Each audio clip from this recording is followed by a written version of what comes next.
It being 6:31 on September 17th, this meeting of the Brockton Conservation Commission is being called to order. It is being conducted remotely in accordance with Governor Healy's open meeting provision extension signed on March 28th, 2025. This extends access to certain remote and hybrid meetings until June 30th, 2027. Real-time Zoom virtual meeting software for remote access is used. If you wish to comment during the public input portion of the hearing, please use the raise your hand function to be addressed at the appropriate time. For those of you joining by phone only, please press *9 to raise your hand.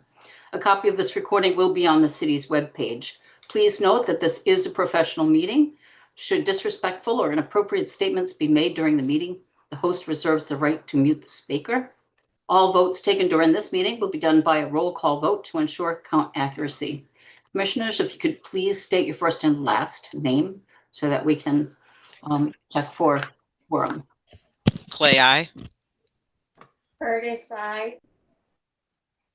Lila Green, aye. Justin Talbot. Joyce Morris is here. And Mr. Edwards? I don't see him online. Leon Edwards, aye. Oh. Sorry, I joined a little late. Yeah, see him without vision. Yeah. Okay. Well, thank you very much. So we do have quorum. Okay. So the commission is going to be asked to vote on continuances for the following agenda items. There are agenda items number 11 through 19. I'll just read very quickly what those are so we can get to the agenda itself. Number 11 is 940 Belmont Street, notice of intent. Number 12, 549 Copeland Street, notice of intent. Number 13, 0 Lawton Avenue, notice of intent. Number 14, 0 Hammond Street, abbreviated notice of resource area delineation. Number 15, 68 12th Avenue, notice of intent. Number 16, 196 Manley Street, notice of intent. Number 17, 484 Pleasant Street, notice of intent. Number 18, 1824 Main Street, notice of intent. And number 19, 985 Belmont Street, notice of intent. So if there's anyone here in the public for any of those cases, we will not be hearing those this evening. Do you see anyone at all? Madam Chair, I do see one of the attendees has their hand raised. Would you like to allow them to comment? Absolutely, please do.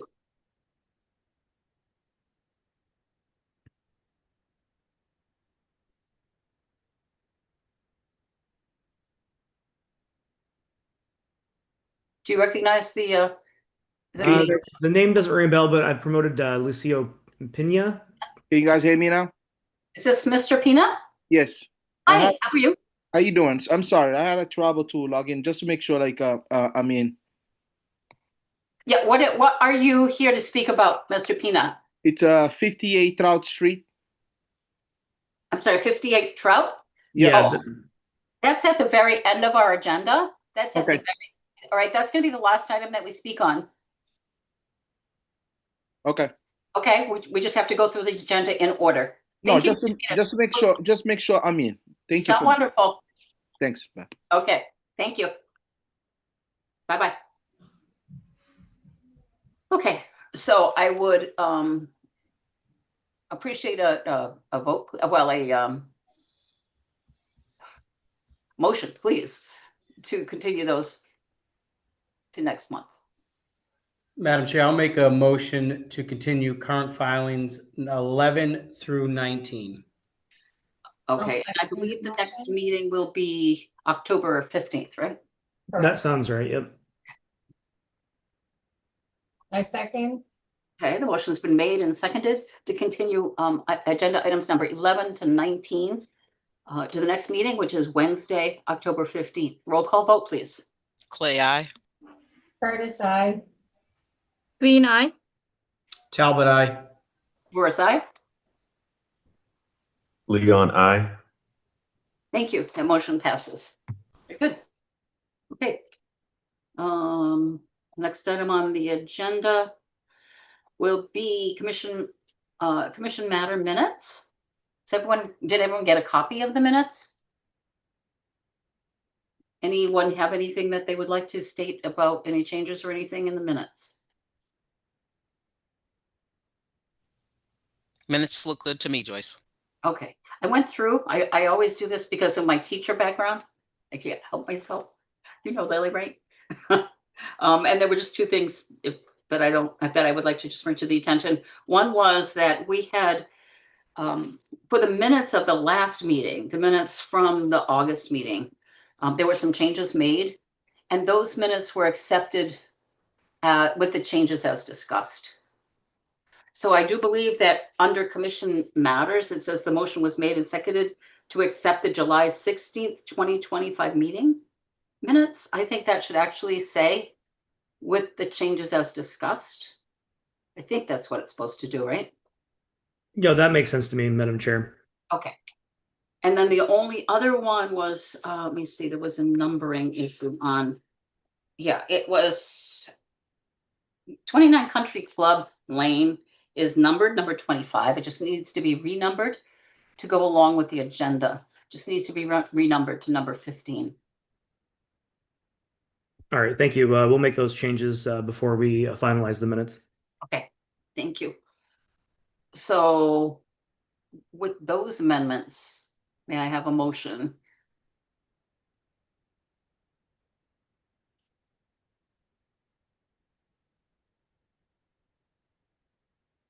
Commissioners, could I have a motion to I accept? make a motion to accept the August 20th meeting minutes with the changes discussed.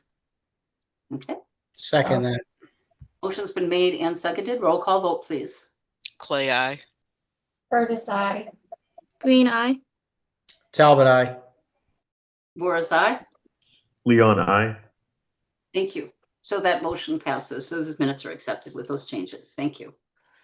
Okay. Madam Chair, very quickly, I see someone has their hand raised. This is the property owner at 29 Country Club Lane. I think that just for the point of record, I think he just heard that the address was named. We will be talking about that address at that violation at the very end of the agenda. So Raul, I'm going to lower your hand, and we'll circle back to you a little bit later in the meeting. Sorry, it was just a matter of getting all of the items correctly into the record for our minutes. So thank you. Okay. So the first new filing on the agenda is a request to extend an order of conditions, correct? For Heritage Court.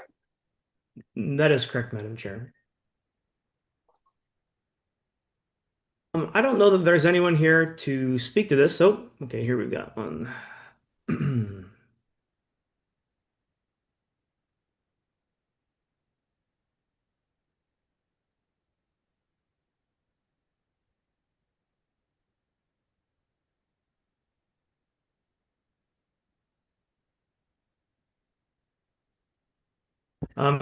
I've promoted Eric Garber to be a panelist, Madam Chair.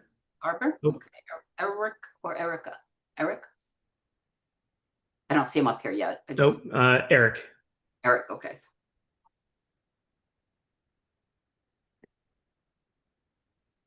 Oh, ACC iPhone.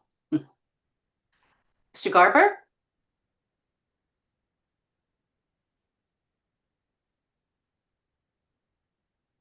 Hello?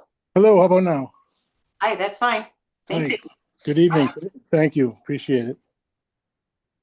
How are you? If you could just make a statement as far as what your request is and Sure, every request, that would be fine. Thank you. sure. So I'm representing the applicant, Stephen Ross, in this nature. We're a general contractor. We're getting involved with the project. We'd like to restart the project. There's two current houses that are 50% complete on the property, and there's 4 lots also up for construction. So when we went to it, when we approached the city, we were told that the order of conditions was about to expire, and our first step is to get these orders extended so that we can continue our pursuit of the project. Okay, thank you. And that is to continue building 2 homes as well as finishing. Correct.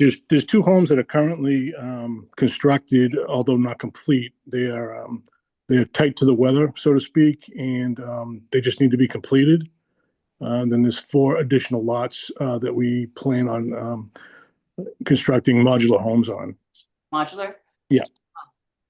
Okay, and how much time do you think that would take? I believe we're trying to get this completed within 8 months. Wow. Okay. Mr. Holden, do you have Yeah, I've got a couple comments. This is a subdivision that's been under development for several years. The current order of conditions was permitting just I think the home construction. I think the roadway and the stormwater features had been constructed under a previous order of conditions. At this point, my recommendation is that the commission can and should issue an extension for this order. There's been some recent movement on this with the city and the law department and the mayor's office and the planning board and the planning department, just trying to get everyone coordinated and on the same page as to what the next steps are on this project to get it to completion. There have been some issues for the commission concerning this project in the past. The order of conditions that was issued in 2022 that we are now entertaining the extension for required that, or when that order was issued, some deviations from the plan of record were noted on the stormwater features, and that was supposed to be addressed within a year of issuance of that order, which would have been October or so of 2023. Those issues haven't been addressed yet. Last I had spoken to the representatives for this project was late 2024, and they were beginning work on addressing those concerns. Additionally, this order does require monthly monitoring reports, and that's been spotty as far as receiving those. So my recommendation to the commission is to grant this extension, but grant the extension for a year to allow the work to continue and this coordination with the mayor's office to take place so we can begin next steps and hopefully move forward with the project. But then also, have a little bit of a tighter leash on this because we do need to get those stormwater issues addressed. And then also, we need to maintain receipt of those monitoring reports. So by issuing a year extension, we allow the project to move forward. But in a year's time, if we are not satisfied with the progress dealing with the stormwater issues and we are not receiving monitoring reports, at that point we can, address those concerns a year from now. commissioners' questions?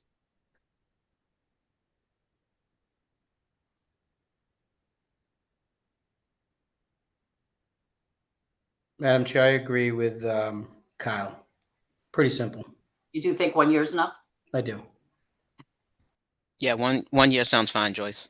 Okay. The applicant can always come back and get another extension at that time, but at least we are maintaining, kind of oversight of this project, and we can take additional steps if necessary at that time. That sounds fine. Thank you. I agree. Fine.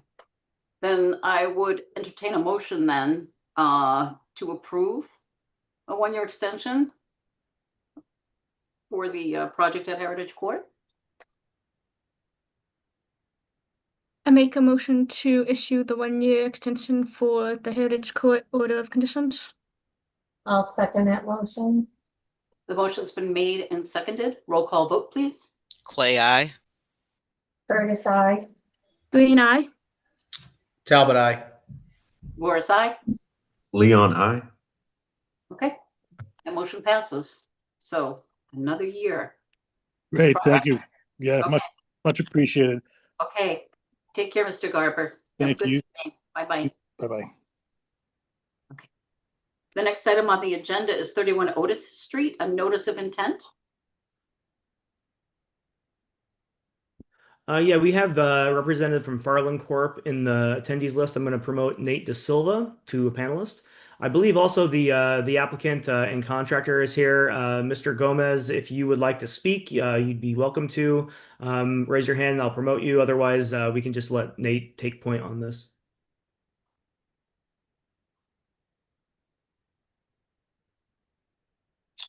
Good evening. Can you all hear me? Hello, Nate. How are you?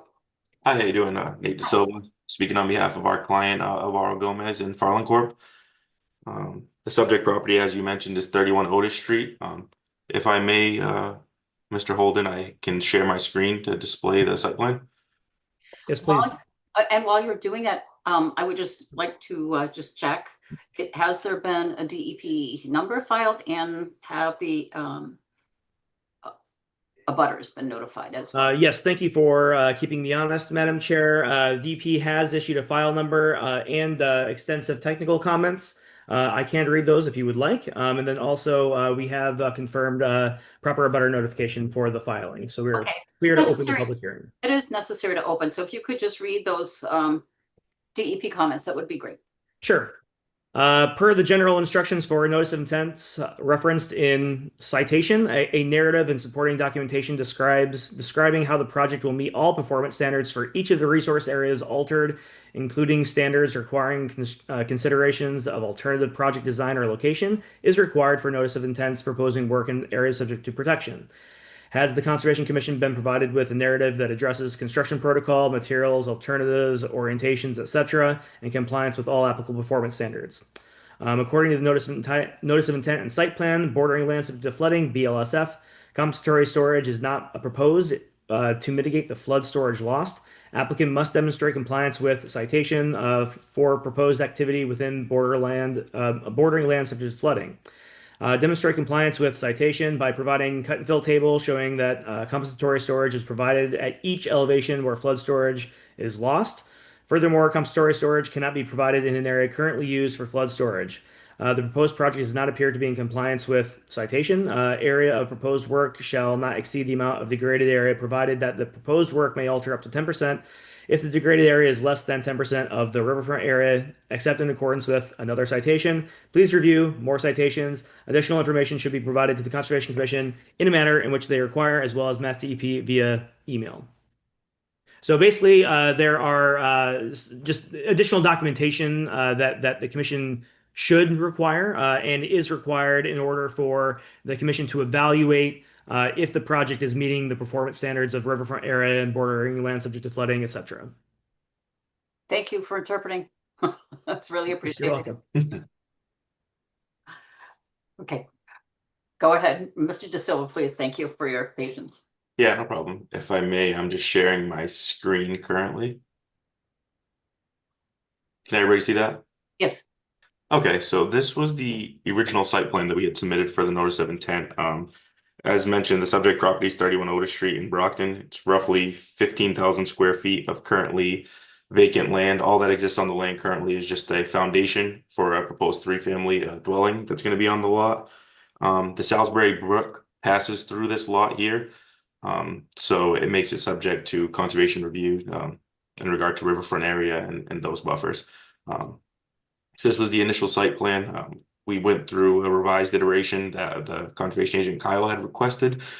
So this was our pre-demolition conditions, the existing dwelling, paved driveway, a shed with a concrete pad towards the rear of the property. Now, if we go down to here, this is what our existing conditions on the lot currently look like. With that new foundation on the lot, it got pushed back a bit and it meets all setback requirements for this area.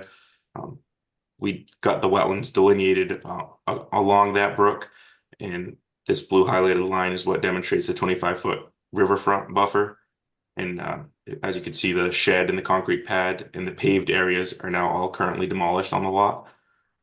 And if I scroll down to the final sheet here, this is the proposed site plan. The three-family dwelling with the foundation that currently exists on the lot with the deck coming off of the rear, some proposed parking spaces, which a portion of that falls within that 25-foot riverfront buffer area, and then just some proposed utilities and grading associated with the project. I'd be happy to open up the floor to the commission for any questions, or if Mr. Holden has any comments. Thank you. I think we usually defer to Mr. Holden first, and then once Mr. Holden is presented, then we'll defer to the commissioners. Perfect. Thank you.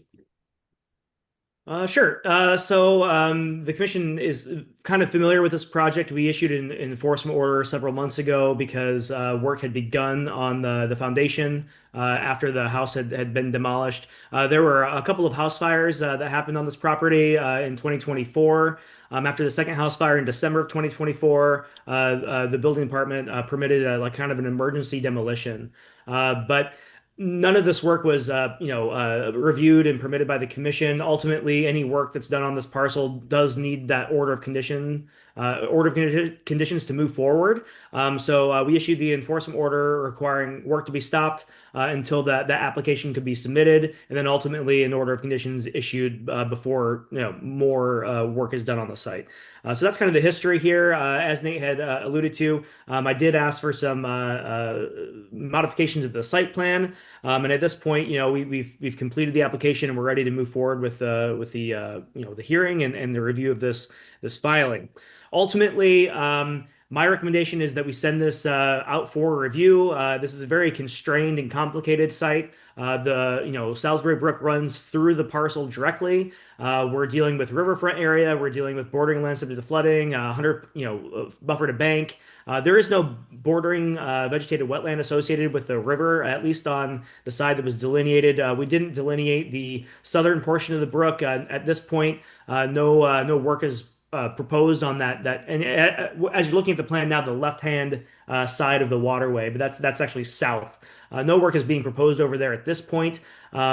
Depending on how this review progresses, we may need to do some work on that side to offset impacts on the side with the construction. But again, we'll kind of flesh that out with the review.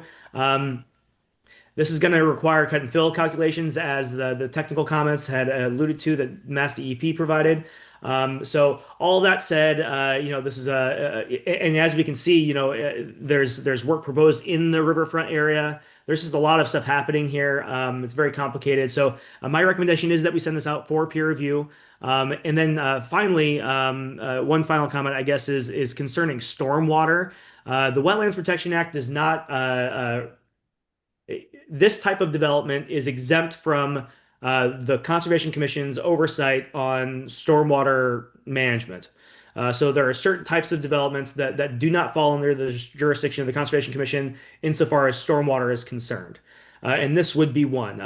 Basically, any small subdivision with 4 or less units or lots does not require stormwater review.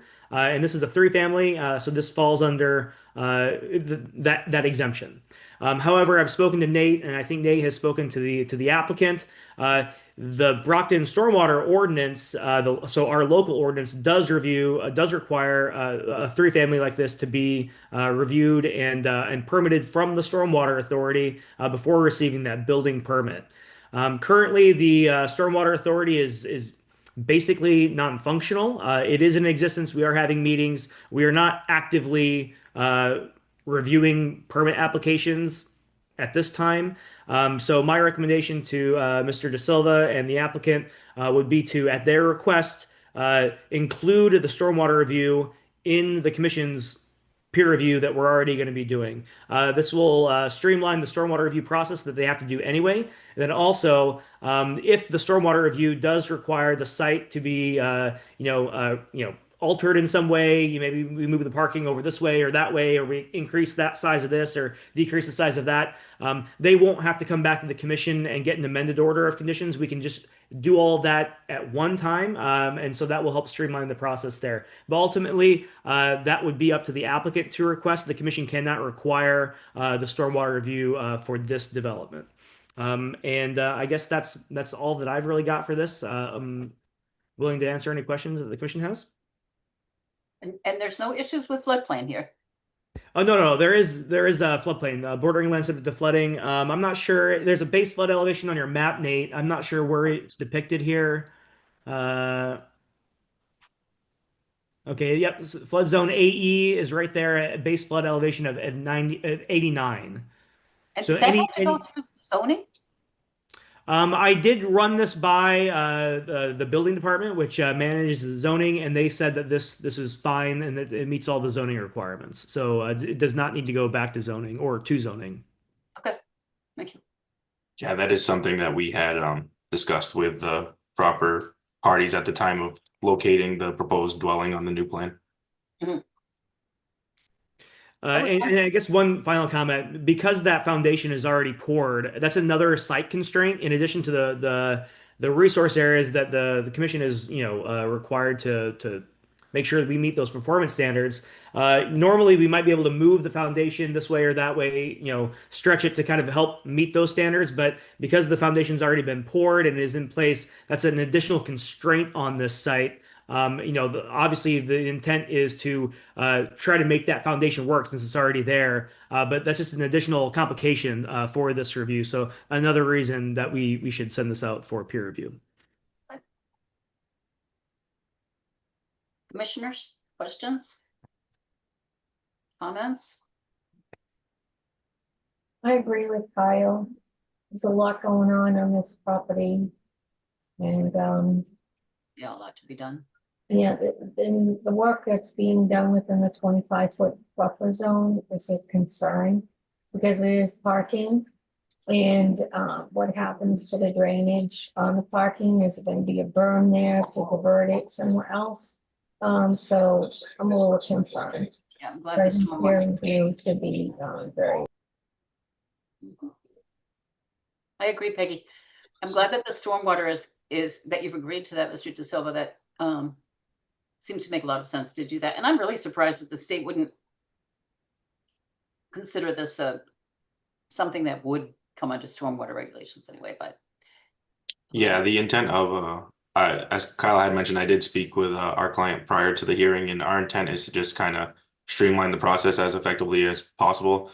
And if the Brockton Stormwater Authority isn't functioning in a timely manner, we'd prefer to just get it out to the peer reviewer in one shot to avoid any hiccups down the line. One final comment on that, if I may, Madam Chair. I was in a meeting with Mayor Sullivan and Pat Hill, who's the commissioner of the Brockton Department of Public Works, also the chair of the Brockton Stormwater Authority, a week or two ago. And at that meeting, we were kind of discussing not this project, but just in general, how we can kind of help streamline permitting through the city. Because sometimes, planning board might require a stormwater review, or obviously the commission often does. It just makes more sense that the Stormwater Authority, if there's another city entity, another city body, the Conservation Commission, Planning Board, or whomever does a stormwater review on behalf of the city, that the Stormwater Authority would honor that review. And that was the consensus at that meeting. So if and when the commission includes the stormwater review for this project, the Stormwater Authority will honor that review, and they will be able to get that stormwater permit. Just kind of just rubber stamp and make sure that we get the review done. And that's about all the review that the Stormwater Authority will do. good. That's great. Okay, anyone? Any questions? Sorry, Madam Chair. One final comment is I would like the vote to send this out for peer review to be given tonight. But then I think that just the peer reviewer, whomever is chosen, cannot begin the work until we receive that additional information that Mass DEP outlined in their technical comments. And I've already spoken to Nate about this, but the review would be sent out. The project would be sent out for review under when I receive that information. So we can have the vote tonight. That way, at any point in the next month or so, we can, if I get that material, I can send it out for review, and we don't have to wait for an additional meeting. Without waiting. Good. That's great. Seems fair. Commissioners, you agree? I entertain a motion, please, then, to refer 31 Otis Street for peer review, pending receipt of the required documentation for DEP. I make that motion to send 31 Otis Street out for peer review and after the materials from Mass DEP have been received. I'll second that. Okay. And we are going to add that stormwater compliance, right, will be in the as part of the peer review, correct? At the applicant's request, yes. Yeah, applicant's request, yes. Okay, thank you. Do I Okay, need to mention that in my motion? I don't think so. I think it's okay. Roll call vote, please. Clay, I. Curtis, I. Green eye. Talbot, aye. Forrest, aye. Leon, I. Thank you. That motion passes. Thank you. Okay. Take care. Bye-bye, Mr. De Silva. Have a good night. Okay. Next on the agenda, we I have. think we ought, Madam Chair, I think we ought to continue this item. We're not closing the Sorry, you're hearing. absolutely Yeah. right. Okay, sorry. No, that's okay. Sorry. Motion to continue then for 31 Otis Street to continue for the next meeting. Motion to continue 31 Otis Street to October 15th meeting. I second that motion. Motion's been made and seconded. Roll call vote, please. Clay, I. Ernest, I. Green eye. Talbot, I. Boris, aye. Leon, I.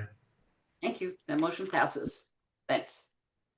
The next item on the agenda is number 4, notice of intent for 0 Franklin Avenue. Have the abutters been notified, and do we have a DEP file number? Yes, Madam Chair, the abutters have been notified for this project. This is 0 Franklin. And yes, we have received a DEP file number with no technical comments. And what about any permitting? Is there any permitting that? Yeah, I spoke with the applicant's representative, Ken Thompson, who I've just also promoted here, about applying to zoning board to get a variance for frontage, which is the area of the lot adjacent to the road, and then various setback allowances for, rear and side setbacks. And so they had begun that. Turns out they had already gotten that variance approval a year or two ago. And I spoke to the building department yesterday, and that determination is still valid. So they don't need to go back to zoning, and they're free to move forward with the public hearing. Sounds great. Good. Thank you. Okay. Well, it seems I can't get my video to work, so you can't see me. Good evening, my name's Ken Thompson. How are you? Can I share? I hope so. Okay. We'd love to see your face. Anyways, this project consists of a 980 square foot house and farmer's porch and deck. It's on a vacant lot at an end of a dead-end street. The wetlands are located along the fence line of number 13. And it's within the 50 to 25 foot, 50 and 100 foot buffer zone.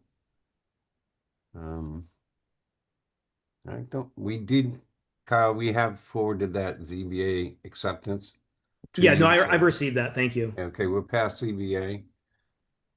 And so I kind of really just want to open it up to you. It's a vacant lot. Wetlands are about 75 feet away.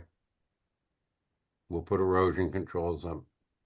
And the green line is that the That's the property line. property boundary? Okay. Yeah. And what is behind it if you scroll down? Oh, 2 more properties on that side? Oh, yeah. Yeah. Down here? Yeah. Okay. Okay.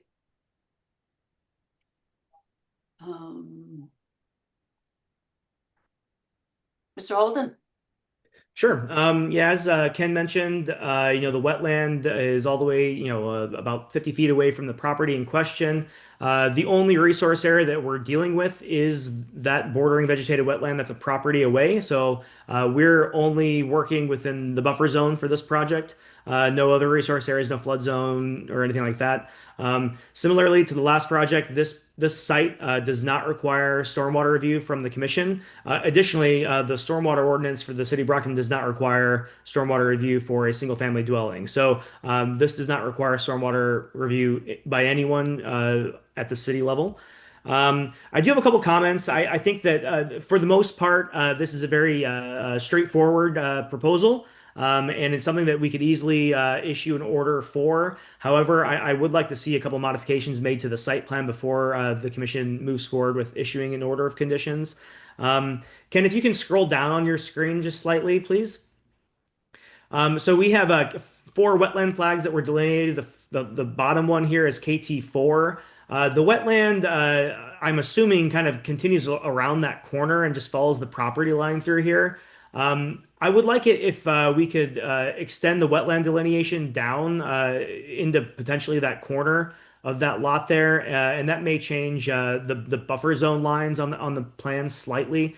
It won't really change much as far as the resource areas that we're dealing with. We still won't be directly in the wetland. We're still only within the buffer zone. However, just for completeness sake, I think that including that wetland line there would be appropriate. If these wetland lines that the commission approves when they issue an order of conditions, these lines are valid through the length of the order, so for 3 years. So if one of these other homes wants to do some work and they see that they're outside the 100-foot buffer zone here, they would not need to necessarily come to the commission, even though they might actually be within a jurisdictional boundary like the buffer zone. So I think completing that delineation around that corner and reflecting the buffer zone lines here would be a good. A second thing that I noticed when I was doing my site plan, the existing conditions, as Ken said, this lot is currently empty. It's an undeveloped lot. We have the existing contours, on this map here, these dashed lines, 118, 117. In this portion of the lot that we're kind of looking at now, this little thumb that comes off the back of the lot, there is a large pile of fill there that's not shown on the existing conditions here. That's not reflected in the elevations. I would like to, include that on the existing conditions and then have some sort of commentary in the narrative about what we plan on doing with that fill. Is it going to stay there? Are we removing it? What's going to happen with that? And then finally, the site plan does not depict any erosion controls or limit of work on the plan, and I think it would be important to require those to be included before the commission issues an order of conditions. I have a very quick question to ask you, Mr. Holden. It's really informational, which I never, because that's something I've seen before and not really understood why. Why would there be contour lines just for that lot, but not to the ones not going all the way to the wetlands? Because if there was a drop off in the next piece of property, you could get some movement you could literally get some movement at this end, into the wetlands. And yet you would never know because you wouldn't know from the contour lines just if there was slope there or not. And I've never really understood why it would be I would expect that it would be fluid to go from one lot to another. And I'm not sure why that's not done. Well, I imagine it's because, and we have a professional land surveyor that's going to be on the meeting a little bit later. That might be a great question for Mr. Scott Faria. But I imagine it's because when they do their site survey, they need to stay on the parcel in question. You would need to get permission to access other property because it's all private property. So that may be one of the reasons. But I don't know beyond that. Mm-hmm. Where on the site is the street where the entrance is going to be for the driveway? Right in front here. Okay. Is And that- there's no garage or anything like that? Oh, the driveway's to the side of the house? Yeah. Is that Right right? in there. Yep. Okay. Okay. And that circular, that's a dry well? The little circular thing? Yes, roof runoff. Yeah. I do have another question, Ken. The shed that's depicted on the map here on the plan, that's currently in place, correct? That's a shed that was constructed by the home adjacent 247 Howard I'm trying Street. to remember if it's there or not. Because I don't have these property lines when I'm out in the field per se, I can't remember if the shed is there, and if it is, Yeah, we'll I've got move some it photos. forward. I think the shed is there. Do you mind showing the photos? Yeah, I sure. want to see the bump. I want to see the pile.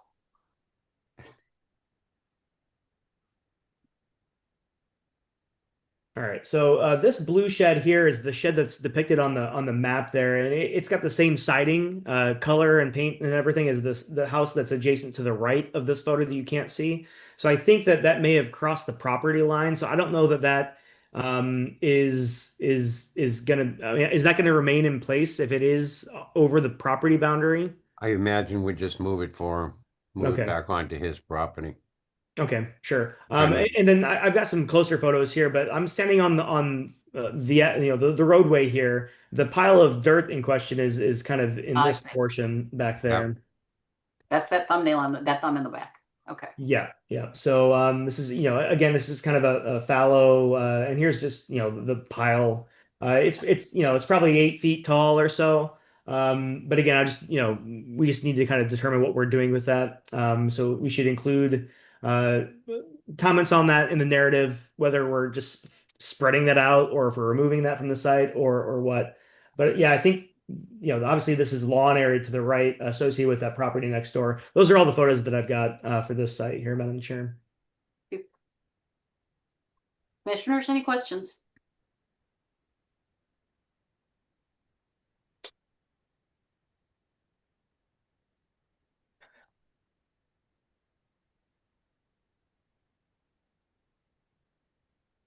So I guess ultimately my recommendation to the commission would be to continue the hearing to next month to allow these changes to be made. And then upon receipt of an updated site plan and maybe an updated narrative, we can move forward with the issuance of the order.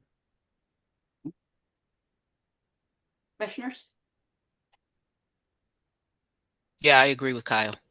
I entertain a motion then, which would to continue for the next meeting. I make a motion to continue 0 Franklin Avenue to the October 15th meeting. Second that motion. Motion's been made and seconded to continue 0 Franklin Ave till the next meeting for the appropriate updates. Roll call vote, please. Clay, I. Did you hear me? Curtis, I.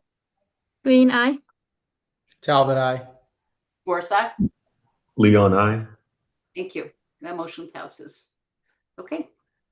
Then, Mr. Thompson, we'll see you next month. Mr. Thompson? Yes, thank you. I'm also on the next meeting, so Oh, I'll see okay. you in a minute. Oh, yeah, 5 wetlands. Okay, thank you. Which brings us to the next notice of intent, which is 23 River Street.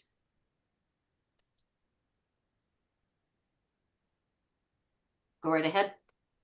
Okay, hold on 1 second. Okay. There you go.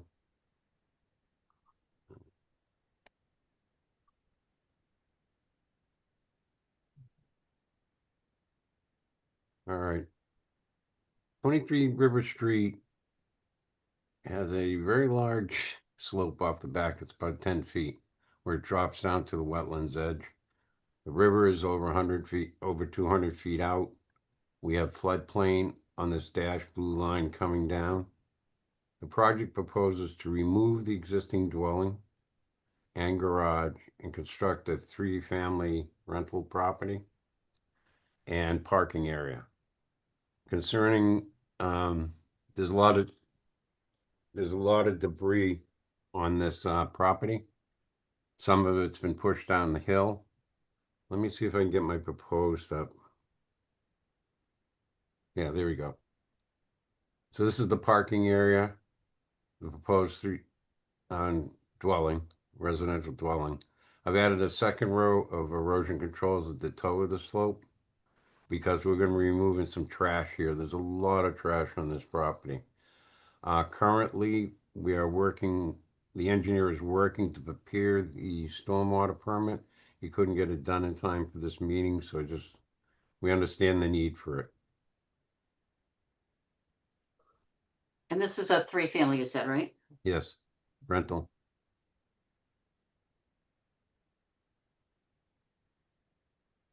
All the work's gonna be up on that top slope. So there's a lot of trees, excuse me. There's a lot of trees on this slope. Mm-hmm.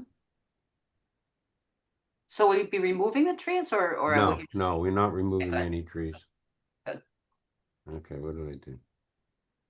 So basically, they originally proposed a gravel trench around the thing, but being informed, this is the first time I've presented to Brockton, so I didn't know the nuances of what has to be done here for the permitting.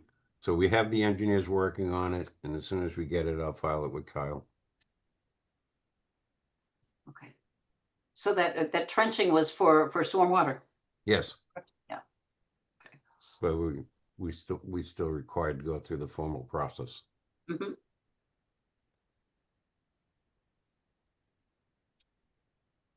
And do you have photos? Or Kyle, are you ready to present? Yeah, I've got photos as well that I can share. Yeah, that's fine. Thank you. Because you said you're going to be raising one house and then, right? And there's a garage there, so they're raising that too.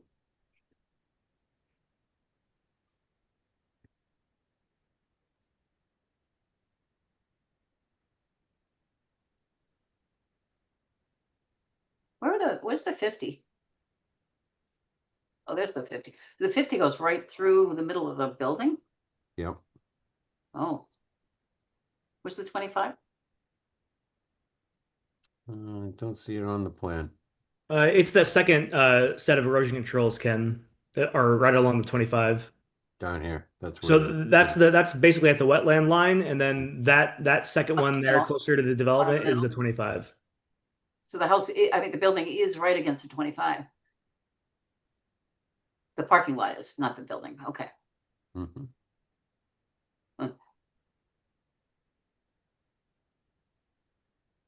Okay, Kyle? Yeah, just a couple administration things here. Mass DEP has issued a file number for this project with no technical comments, and the butters have been properly notified.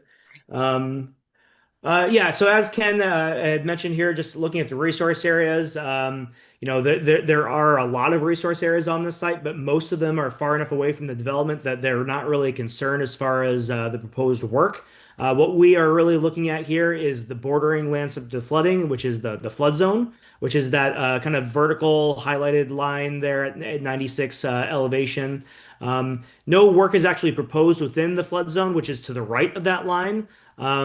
Other than like cleaning up that slope that has accumulated trash over the years and other sorts of debris.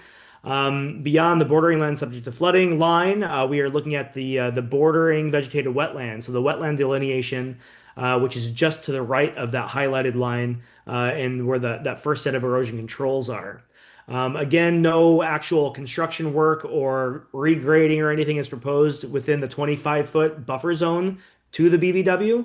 And at that 25-foot buffer zone is kind of where we're kind of looking at work from the 25 out to the 100. As Ken alluded to in his report, there is a very significant grade change, an elevation change right around between the 25-foot and the wetland line, about a 10-foot drop and over that course of that 25 feet. So it's a very steep incline, and that is the area between the two sets of erosion controls that we see on the map.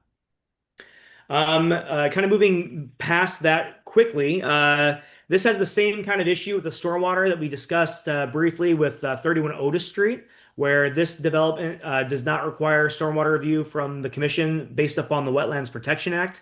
However, the Brockton Stormwater Ordinance does require a stormwater permit for this development in order for it to get that building permit. And again, the Stormwater Authority is not super functional right now. So I've already spoken to Ken and recommended, at their request, the commission could choose to send this out for stormwater review. And that would be about all that's really necessary for the peer reviewer to do. There are no cut and fill calculations required for this development. They're not actually doing work within the floodplain. So those are the two types of things we generally send work out for review, is when they're doing work within the floodplain or if they need to do stormwater review. So at the applicant's request, we could potentially send this out for peer review, but we cannot do that on our own. That said, if the applicant does not want the commission to send this out for peer review for the stormwater, this is a project that the commission could, review themselves and issue an order of conditions for, ultimately. Before we get to that point, though, I wanted to have this discussion about the stormwater issue, decide how we want to move forward with that, and then also, let me share some photos first, and then I'll get to the discussing that buffer zone area. All right, so I'm going to go ahead and share my screen. Is the river off to the right, the opposite side of the wetlands? All the way over to the end of the property line, like 100 feet to the right of the wetland line, is where the actual waterway is. So there's Trout Brook runs north-south all the way to the right-hand side of the map as we look at it, and then there's a vast BVW associated with Trout Brook there. I see it. I see it. So, And that is- technically there's land underwater, there's bank, 100-foot buffer to bank, but all of that is so far, and included within the BVW and the bordering line subject to flooding that there's no impact proposed to any of those things. So we're really just looking at BLSF and the 100-foot buffer to the BVW. Okay, so I've got some photos here that I'll share. These photos were taken at the top of the slope, and I'm looking down. So I'm standing at the top of the slope, and this area down here is basically the wetland area. At the bottom of the slope is basically where the wetland line runs, just adjacent to the toe of the slope there. But you can see that there's just a lot of debris, twigs. There's a bed frame here, trash that have been pushed over, deposited over this steep embankment over the years. The applicant is proposing to remove all of this material, which is great. However, I'm just going to thumb through a couple more of these photos. Obviously, this is the home that's currently in place. It's dilapidated, and there's a garage associated with this as well that will all be demolished, and then we will be rebuilt back up on this upland area. But again, the kind of the 25-foot buffer zone runs basically right at the edge of this grass here, and then all this brush and debris has been pushed back into the 25 right over that embankment. And that runs, like, this type of material runs basically the entire length of the property line along the 25 foot. There's just a picture of the garage. And here's another shot of that kind of line. So I'm standing up at the top of the bank around the 25-foot marker, and then there's all this debris to the right of the photo, and that goes down the hill. So just another shot of that debris and brush and things like that kind of are on that hill now. My concern is that once we go in and remove this, the applicant is proposing that they seed any exposed soils with a conservation seed mix. I would like to see some sort of restoration plan with maybe some more substantial site stabilization just on that slope while things are getting established, whether that just be the seeding or if that be more substantial planting with woody vegetation, trees and shrubs and so forth. My concern is just once we remove all this material, not a lot of light is getting through there. There's going to be a lot of exposed soils, and I'm just concerned that over time that will potentially wash away. And I think while we're investing in this property and we're doing work on this property, like if the commission wants this buffer zone to be enhanced in any way, like now is the time to do it. So that would be one recommendation that the commission could entertain, is requiring that the applicant submit a buffer zone enhancement plan for that slope or the 25-foot buffer zone on this project. So those are my two comments. Let me just stop sharing. That would enhance the value of the property. I mean, the appearance of the property too. Well, yeah, it would certainly look nicer. So my two comments are: we need to discuss how we want to move forward with the stormwater, if we want to do that review on behalf of the Stormwater Authority, and then if the commission wants to require buffer zone enhancement. Mr. Thompson, what do you think about the stormwater? The engineers are working on it now. As soon as it's available, they'll send it in to you guys for review. I'm sure it'll be at chambers underneath the parking lot, the parking area, anything like that. Mm-hmm. So you feel as though they would be supportive of having it looked at by a peer reviewer? Costs money. It's up to you guys on that one. I think he's a registered engineer. He's going to use code text underneath the parking area. So it's like a normal construction site. Everything goes under the parking lot now. Do you disagree? Well, I think the city stormwater ordinance would require that someone look at that, right? So the Stormwater Authority, which is the body here that has this jurisdictional authority over the stormwater here, does not have the technical capacity, the members of that authority, to do these reviews. So the Stormwater Authority is sending basically all applications out for a third-party peer review. That's the same, I mean, the commission also does that. The city engineer is not really looking at these things for one reason or another. So basically all stormwater review that the city does is sent out for peer review by a third party. Okay. So I guess the point there, Ken, would be regardless of whether the commission does it or the stormwater authority does it, No, a that's third fine. party is doing that review on behalf of the city. Understood. And again, new to the neighborhood, that's all. Mhm. I have a question. Please Would do. we require markers for the 25-foot buffer zone? I noticed there was a fencing there, probably to delineate between the two, but is that something that we're going to require on this project? Yeah, once we get to the point where we're looking to issue an order of conditions, we absolutely would want to clarify what type of conservation marker or fencing that we think would be appropriate for this site. But we're not quite to the point that we're ready to issue an order for this property yet.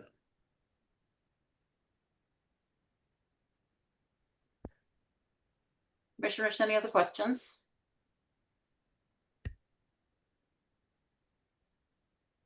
So you will be getting, Mr. Thompson, I just want to make sure you'll be getting the updated information about stormwater and all of that to Kyle. Is that Yes. correct? Correct. And then you will make a decision as to whether or not No, that's no, if it's gonna be required anyways, either board or your board, let's just go forward. As soon Yeah, I as you think get so. it, send it out for review. Okay. Okay. Commissioners, do you feel like you'd like to see the updated storm water things, or can that just go ahead with Kyle and then we can take a look at it after it comes back from the peer reviewer? I think for me, after it comes back from the preview with the updated things, because I think if I see it before, I won't understand it really, but I'll be interested to see once it comes back from review what they have to say, because I'm curious about like anything coming off of the the Mhm. whole trench thing or what they use to try and stop water because it sets a steep slope into the BVW afterwards. Mhm. Mhm. Okay. I would like to see it also. So commissioners, I think how do you feel about entertaining a motion to continue to the next meeting? With an understanding that Mr. Thompson will provide that information to Kyle. And then if it's appropriate, he could at that point refer it for peer review. Does that sound okay? Kyle, you have your hand up. Yeah, just a couple of comments. I think that the commission tonight should, at the applicant's request, we are sending this out for peer review once we get the updated stormwater materials. So we would want to vote for that from the commission. And then secondly, I think the commission should decide if they want something more substantial than just kind of a restoration seeding of that 25-foot buffer area. That way the applicant can work on that restoration plan and get that submitted. Those don't have to be submitted at the same time, but just to give them guidance so they know what they need to do to ultimately get that order, and then we can continue the hearing. What do you So you think? want to make a motion for 23 River Street to be sent out for peer review and to submit a restoration plan? Absolutely, no problem. A second Is that. it a buffer zone enhancement plan? What Yeah. I'm talking about? Wait, okay. For that slope, right? Mhm. Yes. Okay, I think we have the motion and the second. Roll call vote, please. Clay, I. Curtis, I. Green eye. Talbot, I. Boris, aye. Leon, I. Okay, that motion passes. We need to make another motion to continue to the October 15th meeting. Mhm. I'll make a motion to continue 23 River Street to the October 15th meeting. I second that motion. Motion's been made and seconded. Roll call vote, please. Clay, I. Curtis, I. Green eye. Talbot, I. Boris, aye. Leon, I. Thank you. That motion passes. Joyce, we didn't do the public comment on that one either. We haven't done the public comment on any of these, have we? Is there anyone in the anyone in the public that would like to have any input into these applications? I'm sorry, I'm really tired tonight. I don't see any hands raised, Madam Chair. Okay, thank you, Ruby. Okay, Thank you, everybody. Good night. Good night. Oh, let's see, what's next on the agenda? That was River Street. I think the next few are Mr. Holmgren, correct? Mr. Faria on Mr. Holmgren's I mean, behalf. exactly, thank you. For Holmgren Engineering. I'm Mr. Well, Faria. no, I guess, Scott, you're president now, right? Yes, sir. Oh, well, hey, Scott's here on his own behalf. That's right. That's right. Good evening, Madam Chair. Good evening, Commission members. Scott Faria from Holmgren Engineering. I think I have the next 3 or 4 in front of you, but just to get back on Madam Chair, your question about Oh, yeah, yeah. on abutting properties that Kyle mentioned. It's kind of a tricky situation. As a surveyor, we have the right to go on somebody's property.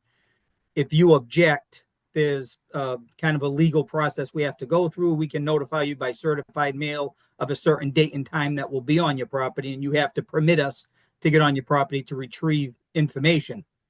Realistically, I think that property in particular that you were looking at was entirely fenced in. You know, we don't want to be jumping over people's fences to get a couple of ground shots. You never know what's on the other side. And just with today's climate, it's, you know, it's scary going to other people's property. It's not always pleasant just knocking on somebody's door, which is typically what we do. We walk up the driveway, knock on the door and explain what we're doing, and hopefully they're okay with it. So it's really a case by case type of thing. So it's not always that easy, Madam Chair. I was never really sure exactly why you wouldn't look at a larger area, because Yeah. the water doesn't stay in one spot. Or Yeah, ultimately, you know, we talk all the time about watershed areas, and ultimately you want to survey the entire watershed area. So you get the high point and the low point, and you know everything that's going to that site. But sometimes it's difficult, but with new technology, it gets a lot easier. So, okay. so, Thank you. Thanks so very that's that. I'm trying to look at my agenda. I'm not sure which one I have first, much. We have Kyle. 83 Debbie Road Extension is first on our agenda. All right, perfect. 83 Debbie Road. So this is the first lot that Charlie Macy completed. I think you folks went out and visited the site while it was under construction. I don't think it was completely done, but Charlie has really this entire side of the subdivision, this Debbie Road side is just about done. So this is the first one he's looking for your sign off on. As you can see, all of the work has been completed. Conservation markers are in. The site has been stabilized. Grass is growing. I think I think everything's in substantial compliance with your order of conditions and the approved plans, Madam Chair. Okay, thank you. Kyle? Yeah, I've just got a couple of quick comments. So Scott's got the as-built up here. You can see that there is a deck at the back and there's a porch on the front of the property. I know that we've permitted several of these different developments or these individual lots over the last several months. And this is the first one, as Scott said, that we issued an order for. And at that point, we didn't, know that they were going to be adding decks. Other properties that we've permitted since then, we have included the deck on the That's right. proposed plan, and it's not a big deal. Decks can be built, within the buffer zone, which is the area that we're working on here. But I just wanted to note that the deck nor the porch were actually included on the proposed plan. But again, that's not an issue. They were constructed at the same time as the property. They are within the 50-foot buffer zone, which is that second bold line, both of those, meaning that the commission does have oversight on whether a deck or a porch can be added. But I don't think that this is a problem. I just wanted to bring this up with the commission. When they built this deck, the erosion controls were in place for the whole property, the whole development. There was no impact on the wetlands or anything as they were doing this. But I just wanted to bring that to everyone's attention. The commission can retroactively approve the construction of the deck and the porch by issuing this certificate of compliance. So they don't need to go back and do another filing or anything for it. This would be just a small deviation from the plan of record, but it is something that wasn't included in that original order. So that was just comment number one. Comment two. I know Scott. I spoke to Charlie a month ago, and he was asking about what kind of text to include on the granite markers. Right now, the granite markers are in place. Several of the commission members have walked that line and then looked at the spacing, and we've kind of agreed the spacing's fine with the granite markers, but there's no actual like plaque or text sign that's going to be Right. attached, and we do want that to be attached. So we need to decide what that's going to be. I kind of dropped the ball and didn't get back with Charlie on that. I can circle back to that in a moment, but that is one thing that is not yet completed on this lot nor any lot on the development, is that those signage is not attached to any of these granite markers. And then finally for this one at 83, I wanted to call the commission's attention to the difference between the 25-foot buffer zone line and the erosion control installation and that conservation marker right kind of through there that Scott's looking at. So it was, I didn't notice this before when we were kind of walking that line. I wasn't looking at where the wetland flags were, but there has been some encroachment here from what was permitted on the site, the approved site plan. The approved site plan permitted clearing and the installation of those erosion controls at that 25-foot buffer line, so right through there. So at this point, the lawn's been planted and seeded, but it's been seeded within that 25-foot buffer. So up to the commission, you could require a buffer zone enhancement plan be presented to the commission and then installed. This isn't the only site on this development that has an area that has buffer zone enhancement. We have several, and this would be something that the commission could require here. And then after that would be installed, the conservation marker could be moved back up to that 25-foot buffer. So those are kind of my comments. I don't know that we necessarily need to have a discussion on the signage tonight. The commission doesn't need to necessarily weigh in on that. I've got some examples of that I pulled from other communities that were in a kind of a chat group that I'm in that I can share briefly, if you don't mind, Madam Chair. Oh, it's fine. Okay. I will share some photos.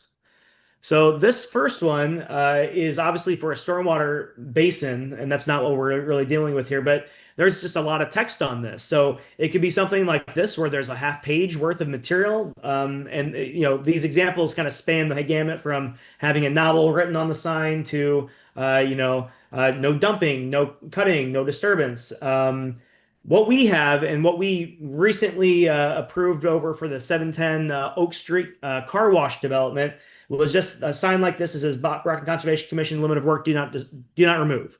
Whereas some of these other ones say no dumping, no cutting. We can be a little bit more explicit as to what activities are not allowed beyond that, rather than just like limit of work marker, right? So this one says protected wetland behind the sign, alteration prohibited, and then it just has like the name of the Conservation Commission at the bottom. This has a plaque that has like the name of the commission, and then it has additional information about what can and can't be done back there. And that would be kind of two things, like one on the top, one on the bottom, below that on the same marker. And then this is just we don't need to read all this, but this is just instructions as to the specs for a text for another sign at Walpole. So I think that again, what we've kind of recently used is something like this. I think that beyond limit of work, work is only done when the home's being constructed. If I saw a sign like this, I might think, okay, well, I can't build a shed back there, but I might dump my yard clippings back over here. So I think having something a little bit more like this might be more appropriate, where we have a buffer area, do not move past this. But I'm thinking maybe something similar to the Hingham conservation signage is maybe what we want to have put on here. And I can work with Charlie to make this, to figure out exactly what we're going to be installing. But I'm thinking something along this line rather than this. But that's just my opinion. What does the commission have any thoughts, considerations? I think the sign that says Brockton Conservation Commission limit of work, I don't think people really realize what limit of work is, and I think I would have thrown my grass clippings over the side too, because they're part of nature, right? But so I think we need a little more distinction of what limit of work is to be done. on there. I like the Hingham sign too. What was the yellow one again? What was, I don't remember, protected wetland alteration. No, I think Hingham actually has more information, more. Well, and you I like can, the you know, we Hingham. can pick and choose the best parts of all of them and kind of make an amalgamation of a sign as well. But, you know, I think that having a little bit more detail and information on these rather than just like limit of work would be appropriate. But, you know, again, I just wanted to kind of get the commission's kind of feel on this, and I can work with Charlie on actually getting some sort of, you know, final signage. If I may, Kyle, Madam Chair, Commission members, looking at this one here, it's on a 4x4 post. We've got a granite post that you folks required us to put in. It's, you know, it's very difficult to drill into. It's not impossible, but I mean, everything you're making us do on this site is just a lot of work. The granite was very expensive. Installing the granite is expensive, and you know, takes a lot of hard work to lift that granite and drop it in a hole. You know, now you're going to ask us to drill into the granite, get some adhesive for some, you know, these 4x4 posts. That's why when we talked about it originally, you know, I brought up what we do in the town of Easton, and it's a 4x4 post with a sign that's attached similar to this. But with a granite post, I don't know how we're going to attach anything. You can come up with great language on it, but how do you suppose we get it into a granite post? The only thing you ever see on granite, when you see, you know, a nice mailbox post or anything like that, you engrave it. And I'm hoping we don't have to engrave into the granite post. But I mean, it's making us put the granite in really limits what we can do. Good point. Point taken. But we do, I mean, the point of the post, it's worthless without the message, really. I totally agree. I totally agree. The 4x4 post is, you know, the best way to go because it's there, it's solid, but you know, the granite's just awfully difficult to do anything with. Mhm. It is a huge development, though. You know, it is a, yeah. Okay. So I think, you know, I think Kyle's right. I think it's obviously, you know, Charlie's not going to walk away. If you issue the certificate of compliance tonight, he's not going to say, you know, too bad, I'm not doing anything on number 83. You guys already signed off on it. So, you know, whatever, you know, we've certainly got time. And I don't think, as Kyle said, I don't think we need to come up with a you know, a final answer on this particular lot. The granite's already in place. So we've got to come up with something to satisfy the commission on that. But hopefully we can, you know, shortly come up with something because we do have lots on the other side of the development as well. So. Mhm.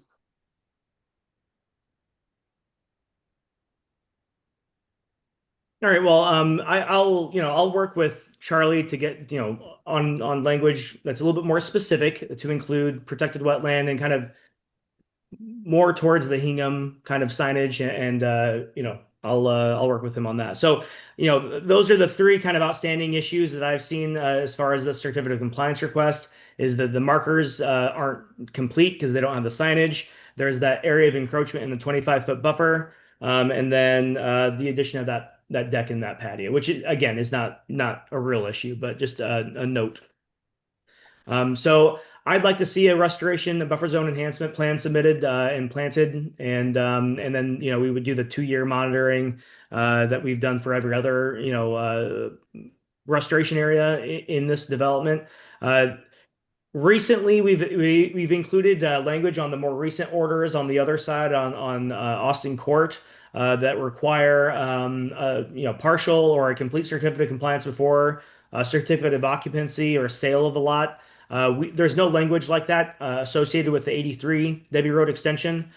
So if this were to not be issued tonight and the commission waited for that 2-year monitoring period after the enhancement was established, which would again mirrors the monitoring periods for all the other restoration areas on the development. You know, there's no harm, no foul as far as the occupancy of that lot of this home.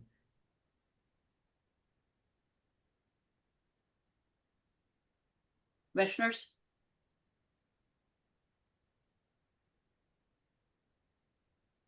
Discussion?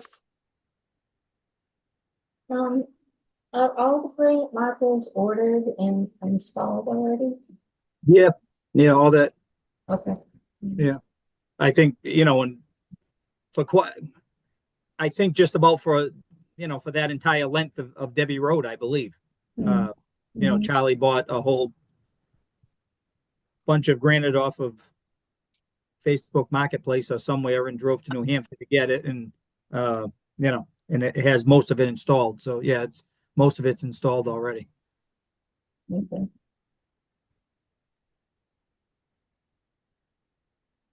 I am concerned about the concrete marker being, outside of the delineation line on that corner. I remember when I went out to that site, I had noted that on that corner, there should be a marker. I noticed the marker is, further in towards the buffer zone. I think that might be cause for mistakes or misunderstandings with what can be done in that area, because it looks like the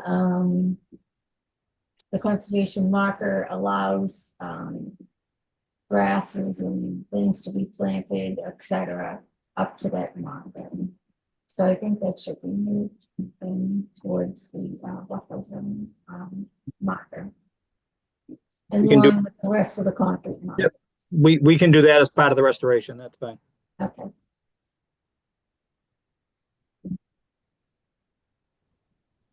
Well, it's nice. I've been driving by and watching the progress. It looks very nice. Thank you. He does do a good job. Mhm. Commissioners,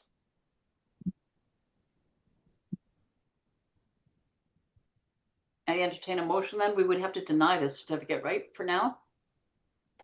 Till we receive the, I think you could just continue it, Madam Chair.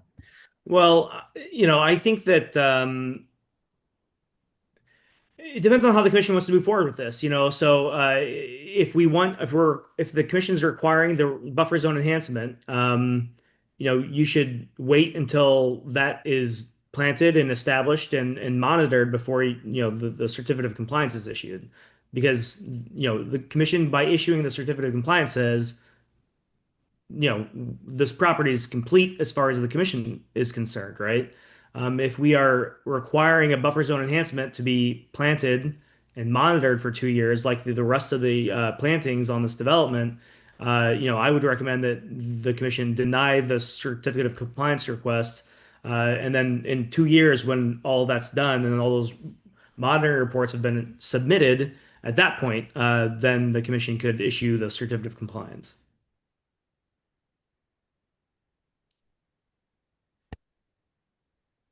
I would agree with that. And Kyle had mentioned when we did this one, we didn't tie a certificate of occupancy with it, so they can still get that despite not having the partial or full certificate of completion from us.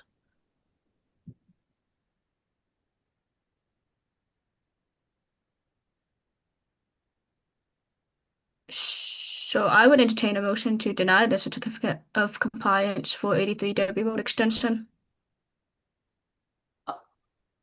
and require the, And sorry, well, yeah, and require a buffer zone enhancement plan be submitted, planted, and monitoring reports given to us, and then for them to be able to file for a new certificate of compliance. What's required to refile? Do they have to issue a new permit, pay more money? I'm sorry, what, Peggy? What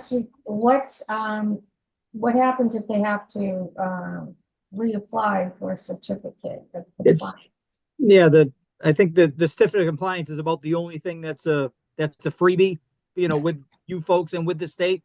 So it's really just new paperwork and a new plan. So there are no filing fees or anything like that that are associated with the request. So Justin, you have your hand up? Yes, I just dumb question. I know the answer. I believe if by us denying this is not going to hold Scott or Charlie up from selling this house and somebody moving in, right? No, there's no language in the order of conditions that the commission has issued that would impede the sale of the home or someone moving in or anything like that. But the order is kind of attached to that land. So if Charlie were to sell this, then that new property owner would be kind of on the hook to make sure that all this happens. But I think Charlie's gonna probably do Charlie's back there doing this giant development, and he has several different areas that they're doing buffer zone enhancement for as part of this larger development. So I imagine that they're just going to do all of it this fall, and then the monitoring can be a separate thing down the line. Understood.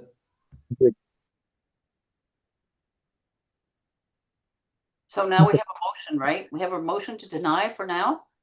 Yes, I keep my motion to deny.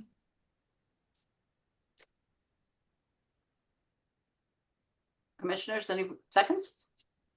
Motion seconded. Okay, motion's been made and seconded to deny the certificate of compliance for 83 Debbie Road Extension until receipt of a buffer zone restoration plan and appropriate location of the conservation markers.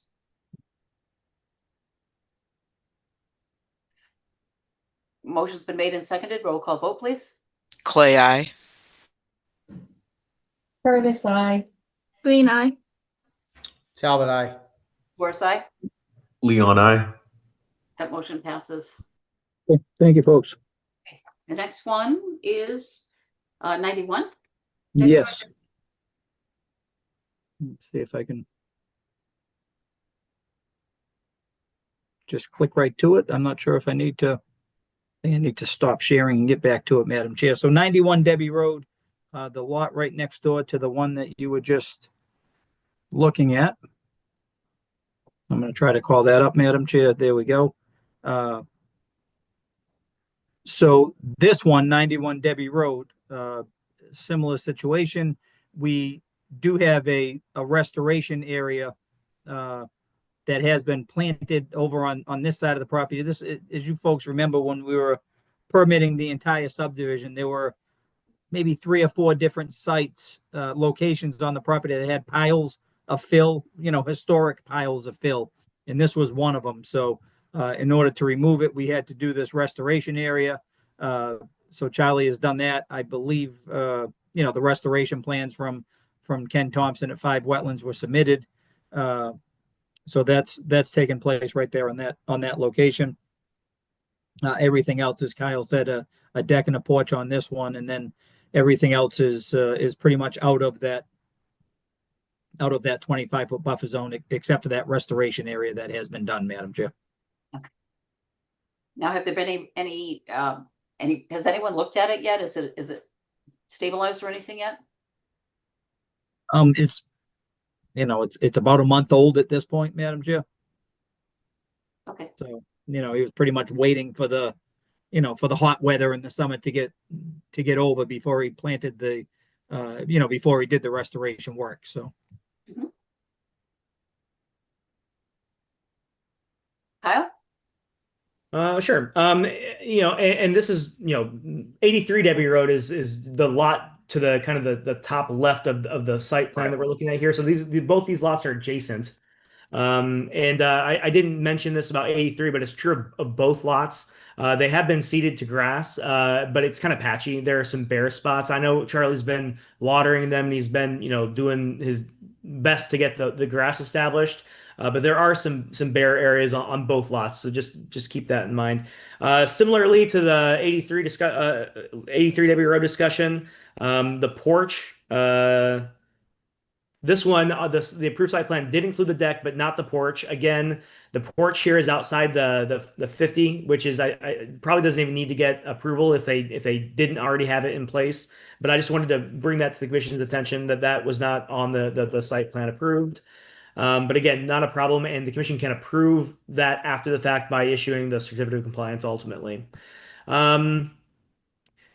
Same comment as well with the conservation markers, not having that attached signage. I'll work with Charlie on that. The order of conditions requires at minimum before the issuance of a partial certificate of compliance that we receive a monitoring report after the initial restoration planting. The restoration planting has been done, but we have not yet received a monitoring report. So for that reason alone, I think that this should be denied.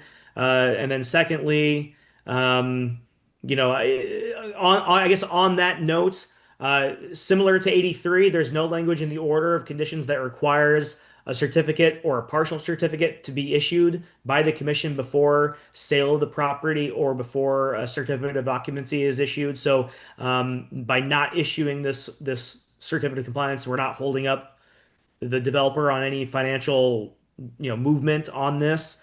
Um, so those are the concerns there. I think that, again, with this restoration area, we are requiring a 2-year monitoring period on that. I would recommend that the commission, we could issue a partial certificate potentially, but I don't know that there's really a need. Oftentimes you issue a partial because there's, you know, some incentive to get the whole certificate done, but there's something holding it back, like the restoration area.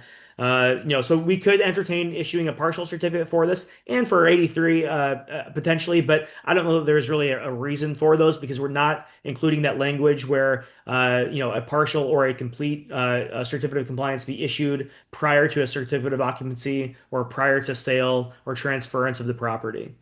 One final comment is that there is a fence, privacy fence that's installed at the site that is not depicted on the as-built here. Scott, do you know where that kind of is?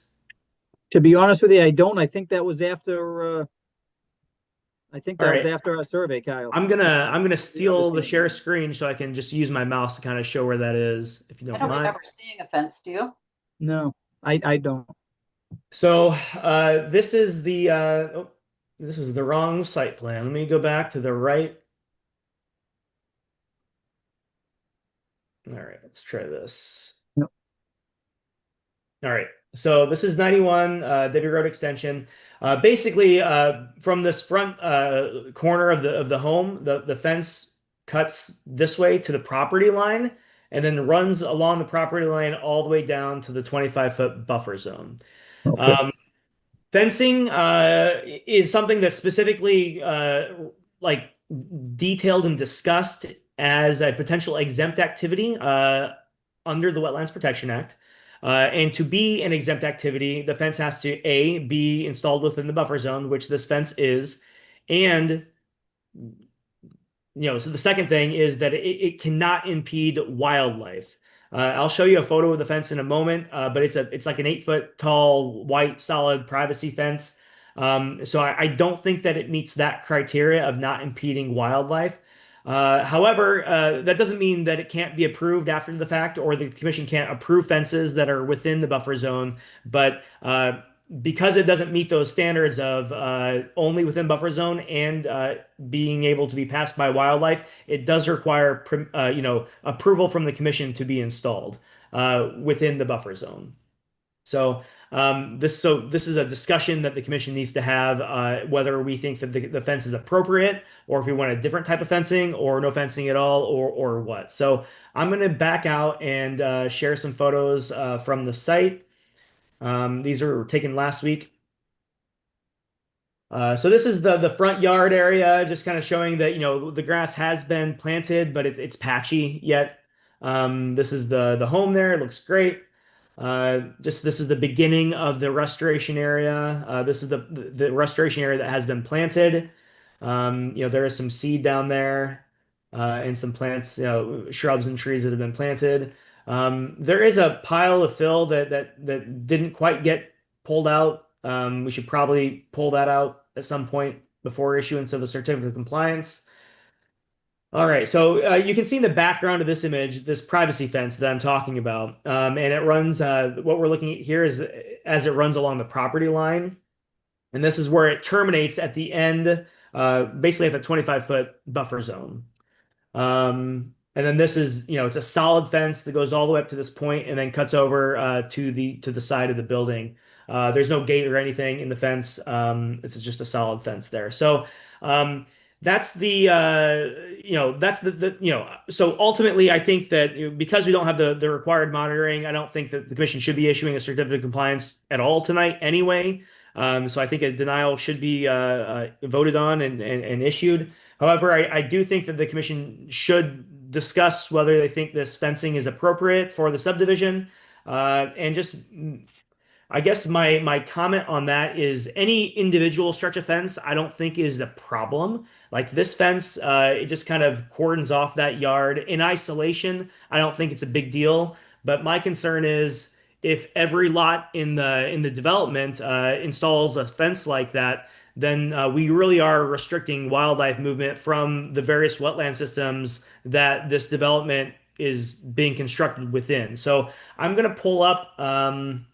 The What the kind of wildlife are we talking about? Rabbits, all of it, fox, deer, All of it, deer. yeah, all of the things. I Um, agree.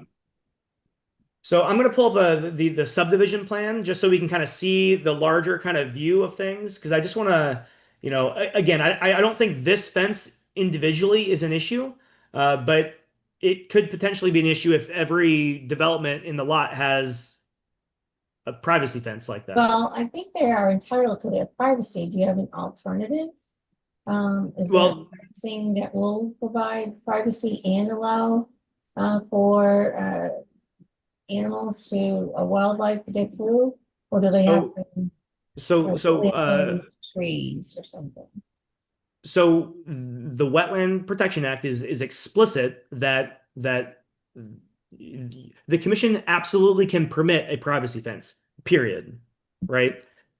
To be exempt from commission review and approval, it has to meet two criteria. It has to be completely outside of the buffer zone, and it has to not impede wildlife movement. Sorry. It can be constructed within the buffer zone and not impede wildlife movement, and you can just do that, and the commission doesn't need to weigh in. But because this privacy fence does impede wildlife, the commission has to weigh in, and the commission doesn't have to say no, but the commission does need to approve it in one way or another. Because it wasn't part of the notice of intent filing and it has been installed, the commission needs to decide if it's appropriate, and we can, after the fact, approve it by just issuing the certificate of compliance ultimately. But I wanted to kind of get this, even though I'm recommending that we deny this certificate of compliance request. I wanted to have this discussion tonight. So if the commission decides that they don't want these privacy fences all over the place, that we can inform the developer now before he has one installed in every lot, right? So I see Commissioner Clay has her hand raised. I do want to just share the larger kind of view of the subdivision quickly, and then I'll get off the floor here. So let me share the site plan. So this is the approved subdivision plan for the ANRAD. Basically, when we're looking at the lot lines and the roadway construction and the grading and everything. So this is Debbie Road Extension. The two lots that we were looking at tonight were lots 8 and 9, 81 up here at the top, and 91 here, number 9. And there's a whole wetland system that goes kind of vertically, top to bottom along the plan here. Debbie Road Extension is constructed between this wetland system and another wetland system on the other end of the development. And the concern is, we have 91 Debbie Road is what we're looking at here with the privacy fence here along the property line and connecting to the home. Again, in isolation, that's probably not a problem. But if, every home along here has a privacy fence, that will absolutely impede wildlife movement from this wetland system across over to this wetland system, which is what the commission is tasked to be concerned about. So with that said, I'll throw it to the commission members to have a discussion. Would you like me to keep this page up or close out? I think I'd like to see it up. Okay. Thanks. So leave it up. Keep it up. Yep. If the fences were all just from back to front and ended at the road, wouldn't they be like corridors? As long as the front and the back were not, Yeah, Yeah, that's I what think I was you're right. wondering. Yeah, if it wasn't tied into the house, Madam Chair, you would just have, if you're a deer, you just gotta make sure you don't walk into the side of the fence. Other than that, you walk along the fence to get to the other side of the road. So really the only thing impeding passageway is the going from the house to the corner of the fence. Yeah, I don't know. Now, Yeah. did you say that, see, it's hard because I don't see a house on here. Do you have one of these with a house? Well, so this is the big subdivision Yeah. level. Scott may have a plan that has all the homes on it, but this is as far as the one that I have that has the wetland lines and the lots that's zoomed out enough to see all this. This is the only plan that I've got with You that said on the it. fence, can you just show me where the fence would run? The one that we saw. Yeah, let me I'll pull up another I'll pull up the site plan for 91 again.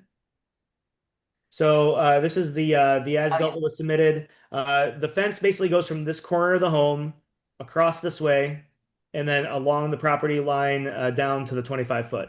So what was just discussed is, what if we install the privacy fence on the property line to kind of differentiate these two homes, but not have it connected to the home on either side, and kind of then each lot would kind of have like a corridor effect, assuming each lot had a fence like that on the property line. Wildlife could then walk between the fence and the home, get out on Debbie Road Extension, and like meander over this way. I think that's a lot more palatable than completely enclosing these areas. So again, that could be a kind of a compromise if the commission thought that would be appropriate to kind of open these channels by not enclosing the fence along to the home. I mean, it's either that or you have to give probably room in the bottom for small animals to be able to scoot, and then not have it quite so tall so deer could jump over the top. Right. So some of the examples that are called out in the act that would not impede wildlife are I think I used it in my report. It said stone walls, so like a 3 or 4 foot stone wall fence, stacks of cordwood. I added a post and rail fence. Obviously, that's not going to serve for privacy, but Right. those are the types of things that the act thinks does not impede wildlife movement. Yeah, yeah, I don't think any of those work in this instance. The homeowner obviously wants the privacy from the neighbor that's only 15 feet away. So yeah, I think the stockade fence is the only fence that's going to give them what they're looking for. Even a row of arborvitae still isn't going to do it. You still can see through, until it becomes a complete hedge. But And can I play devil's advocate too? If they have children and they want a fence in their yard, if they have pets that they want a fence in their yard, if they put a pool or a trampoline, I know insurance companies will cancel your insurance if you don't enclose that area for your trampoline, because it happened to me. What kind of concessions are making for those? good point.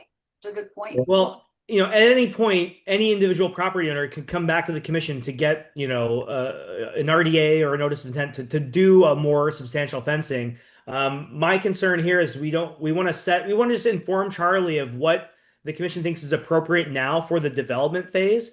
Once these lots are all sold and the homeowners do whatever, I mean, they might want to enclose that fence, and like they can do that potentially, down the line. But as far as like what we're doing, now for the development, again, we want to kind of get out ahead of this and not I don't want to say I don't want it to be the case where, Charlie finishes up all of these, these 18 lots along here, and then 2 years from now, the commission's like, oh, we can't have these fences in and rip them all out. Like that doesn't make sense. Let's have this discussion now, figure out how we want to move forward, and then, provide guidance so he doesn't make more, investments that might be problematic.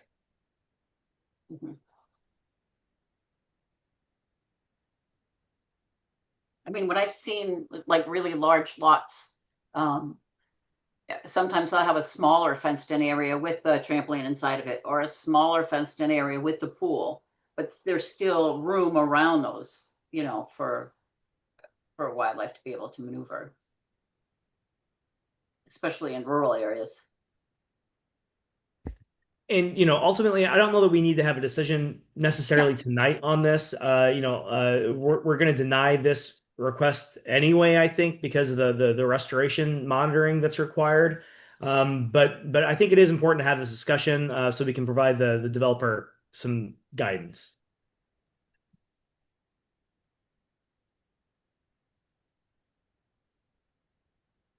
And again, the commission can find that they don't have a problem with these fences and,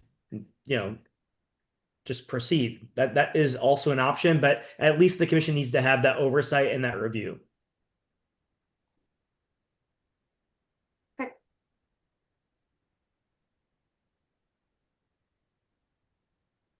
Commissioners, any other questions or comments? Lily? Just wanted to think out, just on the, this is not to do with the fence or anything. Just the, orientation of the house was turned, 45 degrees. I just wanted to bring that one up, about 45 degrees on the Thank plan you. accepted. Yeah, and again, that's one of those things where, the site Retroactively. plan that was initially submitted to the commission, the home was rotated slightly. Doesn't really change the size of the driveway or the size of the home or really anything, but that is something to note compared to the approved plan of record. Thank you, Lily.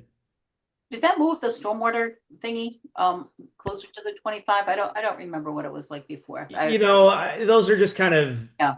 They're kind of put in wherever anyway, wherever it makes sense when they're actually doing the construction. So they may have moved from where they were originally, but a lot of this area through here, the elevation is so high, much higher than the wetland system. It'll It's be not enough. really a problem. Mhm. So commissioners, we need to entertain a motion. We either accept, Lily? Sorry. Are we deciding what we want to do with the fence now? That way they know what they would need to do to come back to file for that? I think it would be good, but if I know we're kind of trying to push through the meeting tonight, so this doesn't have to be something we discuss tonight, but the commission should be aware of it, and maybe we'll have a conversation with Charlie before he puts more fence in. But I think it would be a good idea to have a commission, just as we have a kind of a ruling that we'd like to have the different markers, then certainly we could have something for fencing. This is just such an unusual place. There were so many, wetlands and to put so much residential area right in the middle of those wetlands really does have an effect on the wildlife. There's absolutely no question that it will. I'm sure it already has. So they were there first. I will tell you, I've had an increase of rats in my yard. My dog has caught one or two. An increase what? Rats. Rats? Yeah. Area. Yeah. My dog has caught a couple. Yeah. It's the best you could do, get a nice cat. So Joyce, in regards to this, so basically we're saying that we want to make sure that the fencing meets the barrier of wildlife standard, right? We want to make sure. So that current fence that Charlie has out there, does that mean that maybe a couple of partitions can be moved around, lowered, so that the wildlife can be accommodated? Like, I guess I would like to know what our approach is if we're going to make a decision about this tonight. I don't think we should be forced to make it tonight. I think we should. Okay. Yeah. Can everyone we? Yeah. look Can into it a we little look at more. it? Right. Okay. All right. I just wanted to. But certainly Kyle can make Charlie and I'm sure Scott will make Charlie aware of those concerns and see what people might come up with as an option. Okay. It might also be good to know if there are plans to put in more fencing in the other places. Yeah, and how that might be done. Yeah. Okay. Yeah, unfortunately, I think as far as that goes, obviously, at this point, planning, on the Austin court side, just as an example, there's no intention to put up a fence. But obviously, once you put your deposit down and you're, a month away from closing on the property, you say, hey, I want to put up a fence, and and it comes up then. So unfortunately, I don't know that we're ever gonna there aren't going to be that many cases where we show it to you in a notice of intent filing just because the developer isn't figuring on putting it up. It's you, the homeowner, that wants it. So I think it's always going to come up at the end, but at least having some guidance from you folks as to what you want to see and not want to see, at least it'll make it easier on Charlie and any other developer. Mhm. Okay. So for now- Sorry, Go ahead. No, okay, motion? sure. Okay. To make the motion to deny the certificate of compliance for 91 Debbie Road extension, with the contingencies, that we're waiting for the restoration reports and then I guess for the discussion about the fencing. I'll second that motion. Okay, so we're gonna wait for the whole fencing discussion before. Well, it's 2 years for the monitoring. I'm hoping we can talk about the fencing within that time. Agreed. Thank you. Okay. So, does anyone second the motion? Yes, I seconded the motion. Okay, so the motion's been made and seconded to deny the request for a certificate of compliance for 91 Debbie Road extension until for the 2-year monitoring report receipt and discussion of fences. And our markers. Yes, right, the markers too. So is this the roll call vote? Yes, it is. Roll call vote, please. Clay, aye. Curtis, I. Green eye. Talbot, aye. Force aye. Leon, I. Okay, that motion passes. Thank you. Scott, did you want to do the notice of intent right away? Actually, I have one in front of 10 that. back up, right, add 10 Yep. back.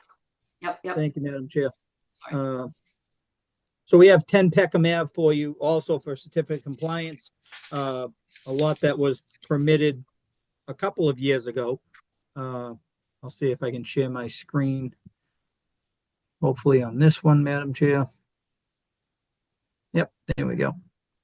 So on Peckham Ave, there's the Trout Brook in the back. So we do have bordering vegetated wetland in the back along with its associated buffer zones. The 100-foot buffer zone just clips the back of the house. But the bigger issue on this property, and really all of the Peckham Ave area, is that it's in the flood zone. So you folks approved the construction of the home, and there was some compensatory storage, some flood calculations that went with it, and that's why we kind of have a little bit of a dugout area, we'll call it, over here on the left-hand side of the house. And also a smaller one on the top side of the house to make up for the volume that was lost by the placement of the house. We've been out there a bunch of times. We kind of did a lot of work with Ricky Da Silva, the developer, and trying to make sure that the grades were right when he was doing the grading. And we're hoping to get this certificate of compliance tonight, Madam Chair. Okay. Kyle? Yeah, so I had a few comments in my report that I submitted to the commission. The first one was that these plantings at the back of the property, these black cherry trees hadn't been installed yet. Ricky Da Silva has been out there and sent me photos that they had been planted. I was out at the site last week. I think he planted them either over the weekend or at the beginning of this week. So that comment has been addressed. The conservation markers along the 25-foot have been installed. I'm going to share some photos with the commission. These are these old markers. Oh, this is the wrong photo that I've got here. Let me pull up the right set photos. All right, and these are the kind of the old markers that the commission used to use a lot. And these are the kind of rebar the capped rebar that's kind of pounded in the ground. It's more or less flush with the ground. And this is the marker here that you can see in this photo. The problem with these is that they're very, very difficult to see, especially after vegetation grows. This is basically this is the back of the lot. Obviously, the grass area here is the lawn portion. And then kind of where this woody vegetation begins is more or less that 25-foot line. There are probably 3 or 4 of those markers in this length of line that you can see here, but you can't see the markers. They're very difficult to spot, even if you're out there actively looking for them. There's one in the center of that photo there. This one is already, almost completely obscured by grass. I found this one, but like, so they are in place, but I think that the commission should consider requiring a different type of marker that's a little bit more visible, because the intention here is to, stop that yard encroachment into the 25-foot buffer and riverfront area on the lot here. So that's one kind of comment. The other comment is I'm a little concerned about as Scott said, we had this site was sent out for peer review, and mostly because it was constructed within the floodplain. So what I've got here is this is the approved site plan, and I've just made some highlights here to make it a little bit easier to see what we're talking about. So again, this is the approved site plan. The original floodplain before construction was done on this site was base flood elevation of 93.9 here, and that's what this kind of double dashed line right across this portion of the property is. Everything that's highlighted with that same color, this kind of yellow, that's to the top and to the left of that line, was the original floodplain. Basically, any elevation below that 93.9 elevation. So because they built the home within the floodplain, they added volume to the floodplain. They had to remove an equivalent amount of volume and basically of fill, here on the site to add volume to they removed volume to add area to the floodplain. So that's what this area was through here that Scott had mentioned. I guess there was a little bit cut out over here as well. And that's what these new darker elevation lines are here. The 92 was previously within the floodplain, and it's still within the floodplain. But this area was added, and this area was kind of excavated a little bit here. So again, this is the approved site plan, and 94 feet is basically the elevation that we're looking at for the floodplain. So the only portion of this site here that's outside of the floodplain is this little portion in orange in this corner here. And then I'm going to share with you the as-built, and I'm just a little bit confused as to how well this elevation by the driveway doesn't make sense to me. But we've got 92 elevation here in green, 93 in blue, and 94 here. So it's lower to the left-hand side of the screen, and the elevations are higher to the right-hand side.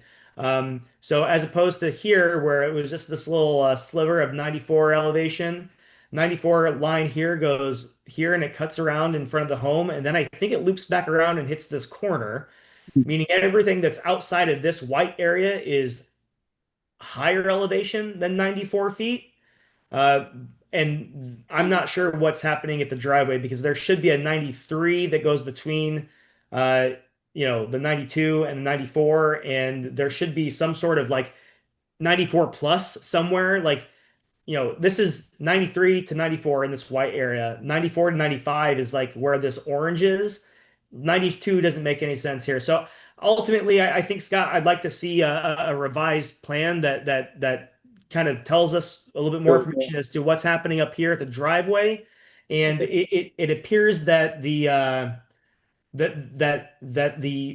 more of the site that's outside the floodplain than there should be. So I'd like, this is the approved site plan. We have a compensatory storage cut fill tables. Could you provide us with additional information to demonstrate that, even if it's not in that specific area, that the appropriate amount of material has been removed from the site? Yeah, ultimately, as you said, ultimately that's the important thing, is that we get the volumes right on the site. So, so that's a good idea. We can certainly come up with a table to show the current conditions, so you'll be able to compare them to the proposed conditions.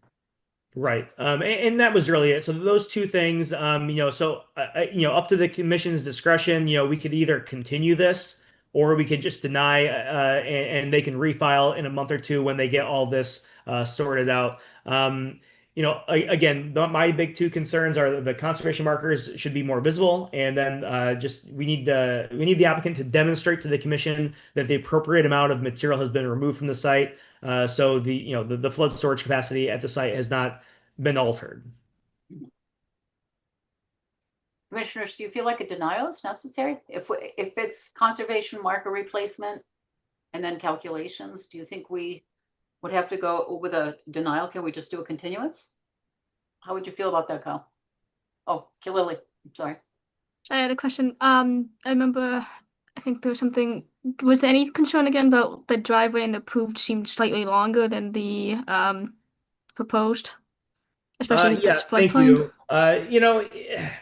It's all within the buffer zone, and having a larger driveway isn't inherently an issue. But if you're just adding asphalt to an area that was graded already, that could potentially add volume. But just to point out what Lily's talking about here, so I'm going to share my screen again.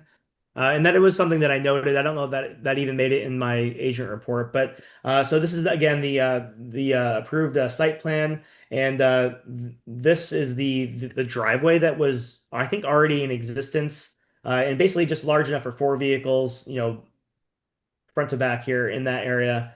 And then this is the as-built. This is marked as the existing concrete driveway. But the asphalt now goes basically from the roadway all the way back here. And then this line that kind of connects the property line to the stairway is the extent of the asphalt now. So there, it was expanded into the 100-foot buffer zone, but you can have driveways within the buffer zone. We're not reviewing this site for stormwater compliance. So I don't think it's a problem, but it is noteworthy that the driveway was expanded. And again, this is similar to the porches and patios that we talked about on the previous two requests. This could be something that is just approved after the fact, assuming that the cut fill issue is addressed. It was in your report, the extended driveway. But yeah, I'd be interested to figure out what's going on with the elevation if the driveway does go all the way up there with that 92, 94 thing. Mhm. As for the timing, how, I guess, if Scott, this is something you're doing, do you think you can do it within a month or two? Yeah, we can certainly get it back to Kyle in time for your next meeting for sure. Haven't we done in the past sometimes just continued to instead of the next month, like the following month? We can. I'm super paranoid that I'm gonna forget about something if it's not on the agenda, and then it's just That's like out fair. of sight, out of mind. So for me, I would just prefer to keep it on here, rather than I continuing agree. to a date certain. But that's just my preference thing. That's fine. I mean, I think if it's next month, and then if for some reason they need a second month, that's fine. I just don't want to have to continue it 4 or 5 times. Sure. Well, Thank you. and as stated before, like there's no filing fee with a request for a certificate of compliance. Scott's going to need to revise this as built anyway. So for me, I think we should just deny it, and they can refile when they're ready. If it takes 2 months, it takes 2 months. If they're ready in October, great. They can resubmit the material that they have to resubmit anyway, and we can add it to the agenda then. But again, totally up to the commission. If we continue it, that's also fine. This isn't a huge time consuming ask here. Yeah. Yeah, Mr. Talbot. Madam Chair, should we have a discussion for Scott on to what signage we would like them to put back there, per Kyle's request, or? Oh, as far as the replacements. Correct. Would it be similar to the car wash with the new language we're thinking about? That's a bit more, what's what I'm looking for? A bit more substantial, like the no dumping, no cutting, whatever. And better than the granite post on. Well, I don't think we need a granite post for this one. Yeah. Yeah, definitely not. Certainly, Yeah, I think- something that's, I would think, at least 4 feet, 3 to 4 Yeah, feet. no, I think the car wash works good. Those green, posts, the metal posts are good, and we can come up with Kyle to come up with some kind of language that he's satisfied with that kind of incorporates more than just limit of work, like you folks had said. So I think we can certainly do that in the next week or so when we'll have Ricky get in touch with Kyle and come up with something. Good. Yeah, and I agree with Lily. I think we could do something like the car wash as well. Yep. Good. So I guess basically, would it be a continuance, commissioners, or denial? Do you have a feeling one way? I would just say the denial, Deny. just to keep in line with kind of like Kyle said, the agenda, so we're not forgetting anything as we put things on. Because remember, we've had rolling things and then we forget about them on that agenda. So I think if we deny, and if Scott's ready, notify him, it gets on the agenda. If not, and they need another month, we put it on when they're ready. Yep. That's fine. Okay. So I'll make a motion to deny the certificate of compliance for 10 Peckham Ave, and then they can reapply for a COC when the markers and the site plan's been updated with all the changes discussed in today's meeting. I'll second. Motion's been made and seconded. Roll call vote, please. Clay, I. Curtis, I. Green eye. Talbot, I. Forsyth, aye. Leon, I. Thank you. That passes. Thank you. Thank you, folks. Mr. Ferry, I see you down for number 10. Yes. NOI for Belmont Street. Do you want, as long as you're right there in the hot seat, would you like to continue on with that? I would love to, Madam Chair. Thank you. Okay. So what we have, it's a little bit of a confusing situation, Madam Chair. I'm going to call up the plans. It's 651 Belmont Street. It's the Shaw's Plaza on Belmont Street that everybody's driven by a million times. And the proposal that we have is to build a Chipotle restaurant in, I guess, as you're looking at the Shaw's, the front left-hand corner of the Shaw's Plaza. I'm going to scroll to my existing plan. This large building here, I hope you all can see that. I don't see anything yet. Oh. I see our faces still. All right. Let me try that again. Zoom. Oh, there we go. Okay. All right. You can see that now, Madam Chair. Yes. Thank you. All right. So this is the existing Shaw's Plaza, the little outbuilding on the side. I believe it's a H&R Block and might be a liquor store, and then the big Shaw's Plaza. As you get onto Belmont Street, this is a set of lights newly constructed by MassDOT in the last couple of years. So we're hoping to put a Chipotle restaurant right in this corner here of the existing parking lot. So we went to the Board of Appeals back in January or February for a special permit to have a drive-through lane, which needs a special permit from Board of Appeals. So we received that. And we also received site plan. We filed for site plan approval. We went through the technical review process. We've gone through a lot of processes, and the whole time, both Kyle and Evan from planning have talked about the property being in the flood zone. And the property is, in fact, shown as having a flood zone that goes right through the middle of it. It's kind of hard to see on the plan, but with all the other lines, but it pretty much goes right through the middle, just catches the corner of the existing Shaw's building, comes right out to Belmont Street and crosses Belmont Street. Just a quick history lesson. Back in the day, before any of Belmont Street was built, there was a brook that ran down from Westgate Mall heading south, went through the Thorny Lee golf course, went through where this plaza is now, crossed Belmont Street, and dumped into, I believe it was called Flag Pond at the high school. At some point in the 60s, as part of urban renewal, it was decided to help development in this area.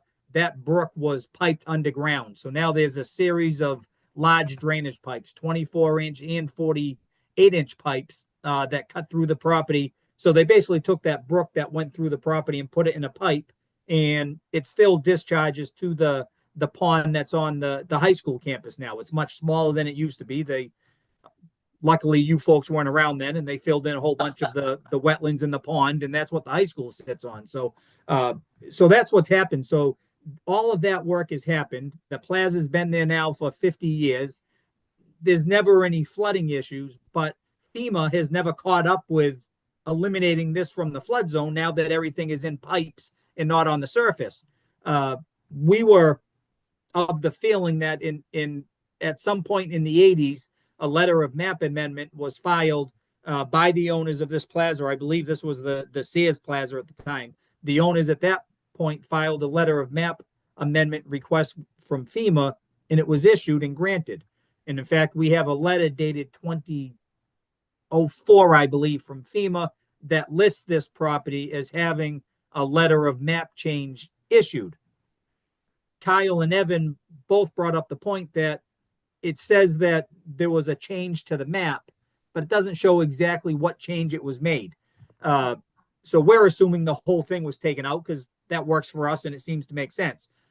Kyle and Evan are looking at the other way saying, yeah, but there's a chance that maybe just the very far corner of the property was taken out of it. Without seeing the actual document, it's hard to say that the entire property was taken out of the flood zone. So we made a request of FEMA to receive all of the documents that were filed back in the 80s and any subsequent filing that would tell us exactly what portion of this property was removed from the floodplain. The problem is FEMA doesn't have any timeline to give us that information. They had a timeline to respond to our request, which basically means we got your request. And who knows how long it'll take to get it. In the meantime, we can't proceed with our site plan approval until we have conservation approval. So we were left with no choice but to file this notice of intent application with you folks to construct this Chipotle in an adjacent retail building in the corner of the existing parking lot. So that's the long and the short of it. So we were hoping, and we're still hoping, that FEMA sends us a letter tomorrow and says, here it is, the entire property was taken out of the flood zone, and then we could withdraw our notice of intent application from you folks. But being skeptical of how the federal government is working time-wise, we figure we're better off assuming we're not going to get that, file with you folks, get an order of conditions, get our site plan approval, and whenever we get that from FEMA, it doesn't really hold us up at all. Chipotle is really anxious to get going on the project. We've been talking about it for almost a year now. They're getting to the point where they need to see some approvals to keep moving. So we just can't wait around for FEMA anymore. So the long story of it is, Madam Chair, we had no choice but to submit this to you folks. As I said, it's in the existing parking area. We do have an infiltration area proposed for the roof runoff. In addition to that, we're doing some additional green space. So looking at it as a redevelopment, we're making the situation a lot better than it is now. Right now, it's pretty much a sea of asphalt. There isn't much landscaping at all. There's a little bit of wood chip in the front that MassDOT put in when they reconstructed everything. But and there are a few landscaped islands in the perimeter. The roadway, kind of the boulevard here, does have trees, but the big parking lot itself is pretty much just all paving. So we do have a good amount of landscaping and vegetation that we're going to be planting to kind of green it up a little bit. So that's a long-winded, quick review, Madam Chair. Thank you. Thank you. Kyle, do you know if a DEP file number has been actually this property? Thanks. As of last week, it hadn't been. But I've not looked today. But I can confirm that the abutters have been notified. I'll look to see if it's been posted now. Yeah, there hasn't been anything, and I even looked today just to make sure we've got our receipt from the post office, but we haven't received the green card back from DEP yet. So we know it was mailed, but I don't have a receipt from DEP saying they've received it. The person that we usually deal with at DEP for file numbers and all these regulatory issues is on a leave for another couple of weeks. So I don't know if that slowed things up and maybe it's fallen through the cracks. I was, interested to hear the other hearings that would, that were here tonight, whether or not you receive file numbers for those. But like I said, we mailed it. We've got the receipt from the post office. I just don't have a receipt saying that somebody at DEP actually got it. So I think we don't have it tonight, and I'll try to stay on it in the next week or two to make sure we have it for the next meeting, Madam Chair. Yeah, we can proceed with opening the hearing and with the review. We just can't issue the order of conditions before we get that file number. Right.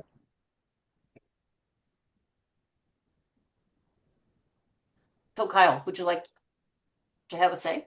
Yeah, sure. As Scott said, really the only thing that we're looking at here is the bordering land subject to flooding, which is the flood zone.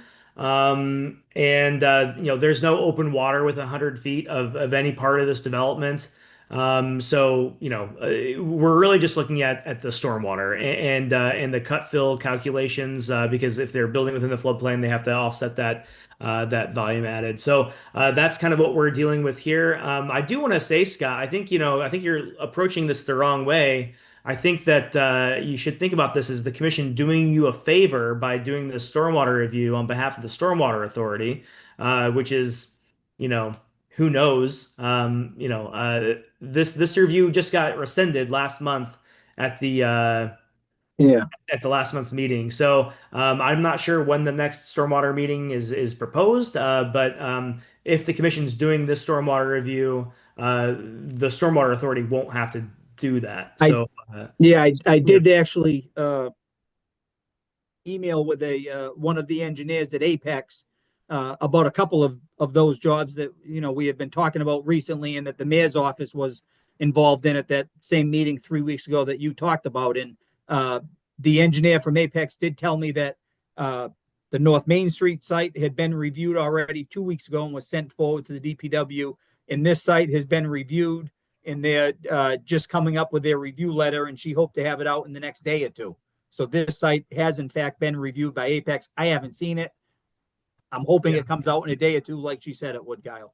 Okay, I mean, that's kind of neither here nor there. I mean, the commission I is agree. required to do this review if it comes to them anyway. Yep.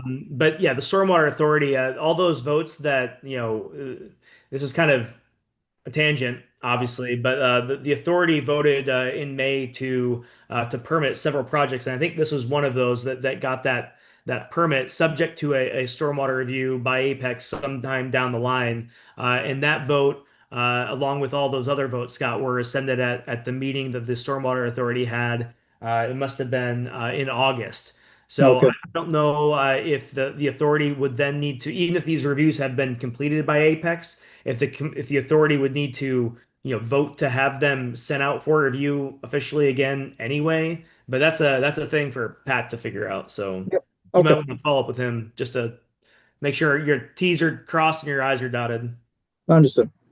But yeah, ultimately, there aren't many resource areas other than the flood zone, so we need to review this for stormwater, and then for construction within bordering land subject to flooding. I'm recommending that we send this out for peer review, which we do for this type of development, and that's really it for me. Agreed. Commissioners, let's see. Peggy?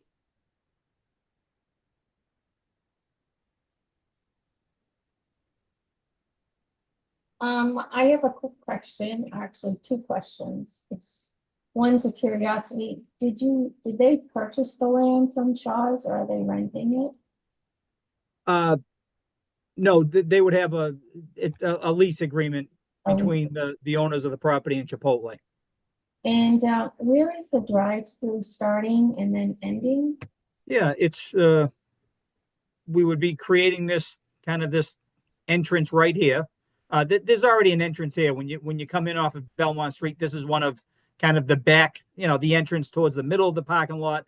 As you go further up is the entrance that gets you in front of the building. So we're sticking with the existing entrance into the parking lot. We're kind of creating a roadway by this curbing here. So you would come all the way around these landscaped islands and continue down in this direction and get into the drive-through right through here, through this area. Right up against the building, the drive-through is right there. So it would be right, as I said, right around and through here. Where is the set of lights? Set of lights is right here at the intersection. Okay. And that's not an entrance right there where that black arrow is at Ray's Ring? Nope. That right there it's kind of a landscaped area, and the traffic arm is right in that location. So yeah. Okay. Thank you. Thank you. Lily? I had the same question about the driveway actually, but then my other question was, so the driveway's for the Chipotle, and then that proposed retail space, is there any idea of what's going in there? Nothing yet. Okay. Nothing yet. They're And really just focused on getting Chipotle and keeping those folks happy. Yeah. I think, yeah, my question was also the driveway because I couldn't really see it earlier on the map. It was very zoomed out. Sure.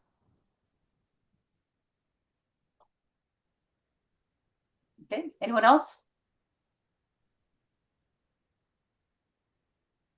Anyone from the public have anything to say?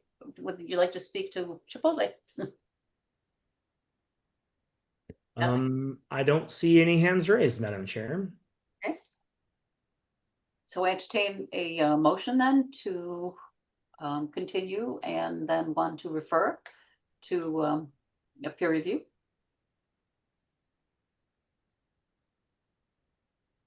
I make a motion to refer 651 Belmont Street for third-party peer review of Second. whatever. Stormwater, Cunninville.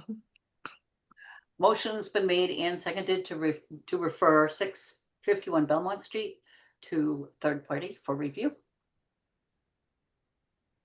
Second that. Thank you. Roll call vote, please. Clay, I. Curtis, I. Green eye. Talbot, I. Doris, aye. Leon, I.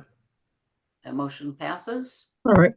Thank you, folks. We just need a continuation by vote, right? Make a motion to continue 651 Belmont Street to the October 15th meeting. Second. Roll call vote, please. Clay, I. Curtis, I. Green eye. Talbot, I. Doris, aye. Leon, I. Okay, that carries. Thank you, Mr. Faria. Thanks, folks. Have a good night. Appreciate the time. Take care. Thank you. Okay, now we have an extension of an order of conditions for Arthur Estates. Agenda item 9, right? Right. Yeah, I don't see any hands raised, Madam Chair. I can briefly review this with the commission on their behalf. Mhm.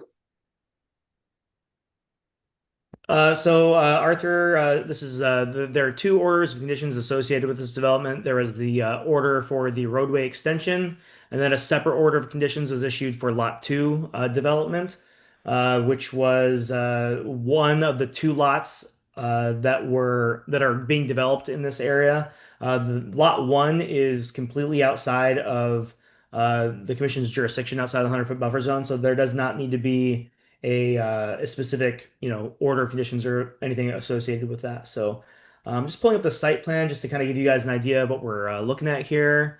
So I'm going to go ahead and share my screen. And again, this is an active order of conditions, but it's set to expire in October. So this is the kind of the area that we're looking at here. So the roadway extension again was under a separate order, and then we're looking at Lot 2 development here. The people that applied for the order of conditions, the applicant, I think they sold this lot to a new developer to do the actual construction of this second home here in Lot 2. And construction has begun. I went out there and did the pre-construction meeting with them, inspected the erosion controls. They were in good shape. And Lot 2 is the Lot 2 order of conditions is the order that requires the monitoring for the restoration by the well house or the pump house here. And so I spoke to that contractor, and they have begun doing those monthly monitoring reports, and that is in the file. So all that said, I know we have had some historical enforcement issues with this development. All of those have been kind of addressed at this point. We did have some issues a few months ago. I guess it was at the beginning of 2025. The order of conditions for the roadway extension, they applied for a certificate of compliance that the commission denied, citing additional work that was done that wasn't approved under the order, and the commission required some restoration or abatement work to be done to remove that impact that wasn't permitted. I don't think that's happened yet, but that was kind of done under the order for the roadway extension rather than the Lot 2 development. So all that said, I think that the commission can absolutely issue an extension for the Lot 2 development to allow for the construction that is and has begun, and then also to allow for that monitoring for, I think this is a 2-year monitoring period required for this restoration planting by the well house or the pump house. I think this was planted like last fall. So, if we issue a 3-year extension, that will allow obviously time for the construction to be complete, but then also allow time for that monitoring to be completed before the issuance of the final certificate of compliance for this lot too. Okay. Commissioners, any questions? And there's no one here from the public to speak to it. Yeah, I'll check. I don't see any hands raised in the attendees list. Okay, fine. Lily? I did have a question just related, I guess, to the roadway extension. If that one expires, does that affect anything with the whole lot 2 and like just that area that they can be on, I guess? So this series of orders, both the Arthur Street extension and the Lot 2 development, were drafted at the same time and basically reviewed and issued at the same time. And there's quite a bit of overlap between, there's not a clear defined limit of work between the two projects. I guess I'll say that, right? However, the roadway is done. It's completed. The engineering department, which is a subset of the Department of Public Works, has gone out and reviewed this roadway and has kind of signed off on it. Now there are issues with us, with the Conservation Commission, but the roadway itself is complete, and shouldn't have an issue with access or anything with the Lot 2 development. The order of conditions for that roadway is set to expire next month, and at that point we will address the unpermitted impact, but it should not have an impact on the Lot 2 development. Okay, thank you. That's a good question, though. Okay, do you have any idea where, now, you said there were 2 homes that were going to be on that lot, on that site? Yeah. So again, this is the Lot 2 on this portion. Lot 1 is this area down here. You're not sharing anymore, Kyle? Oh, sorry. Let me share my screen. It's late. I know. All right. So here we go. Lot 2 is this area that we're Right. permitting under the order, and then Lot 1 is this area down here on the south side Oh, okay. of the cul-de-sac, and it's completely outside of the 100-foot buffer. So there's no order associated with this development. Okay, thank you. It's a good sized lot. Okay. Commissioners, any questions, comments? Not, we'll entertain a motion then to grant an extension. I make a motion to grant the 3 extension for the order of conditions on Arthur Estates Lot 2. I second. Motion's been made and seconded. Roll call vote, please. Clay, I. Curtis, I. Green eye. Talbot, aye. Forsyth, aye. Leon, I. My motion passes. Thank you. Good. Now we just have the violation discussions, correct? That is correct, Madam Chair. And Ruby, I know you have a early morning. Yeah.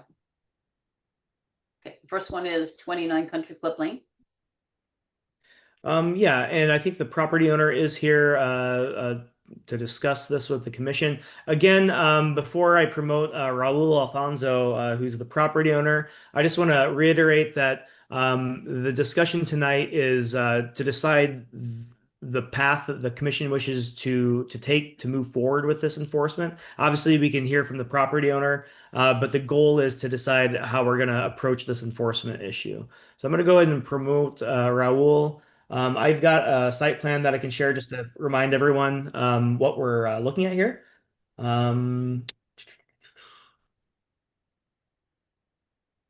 see.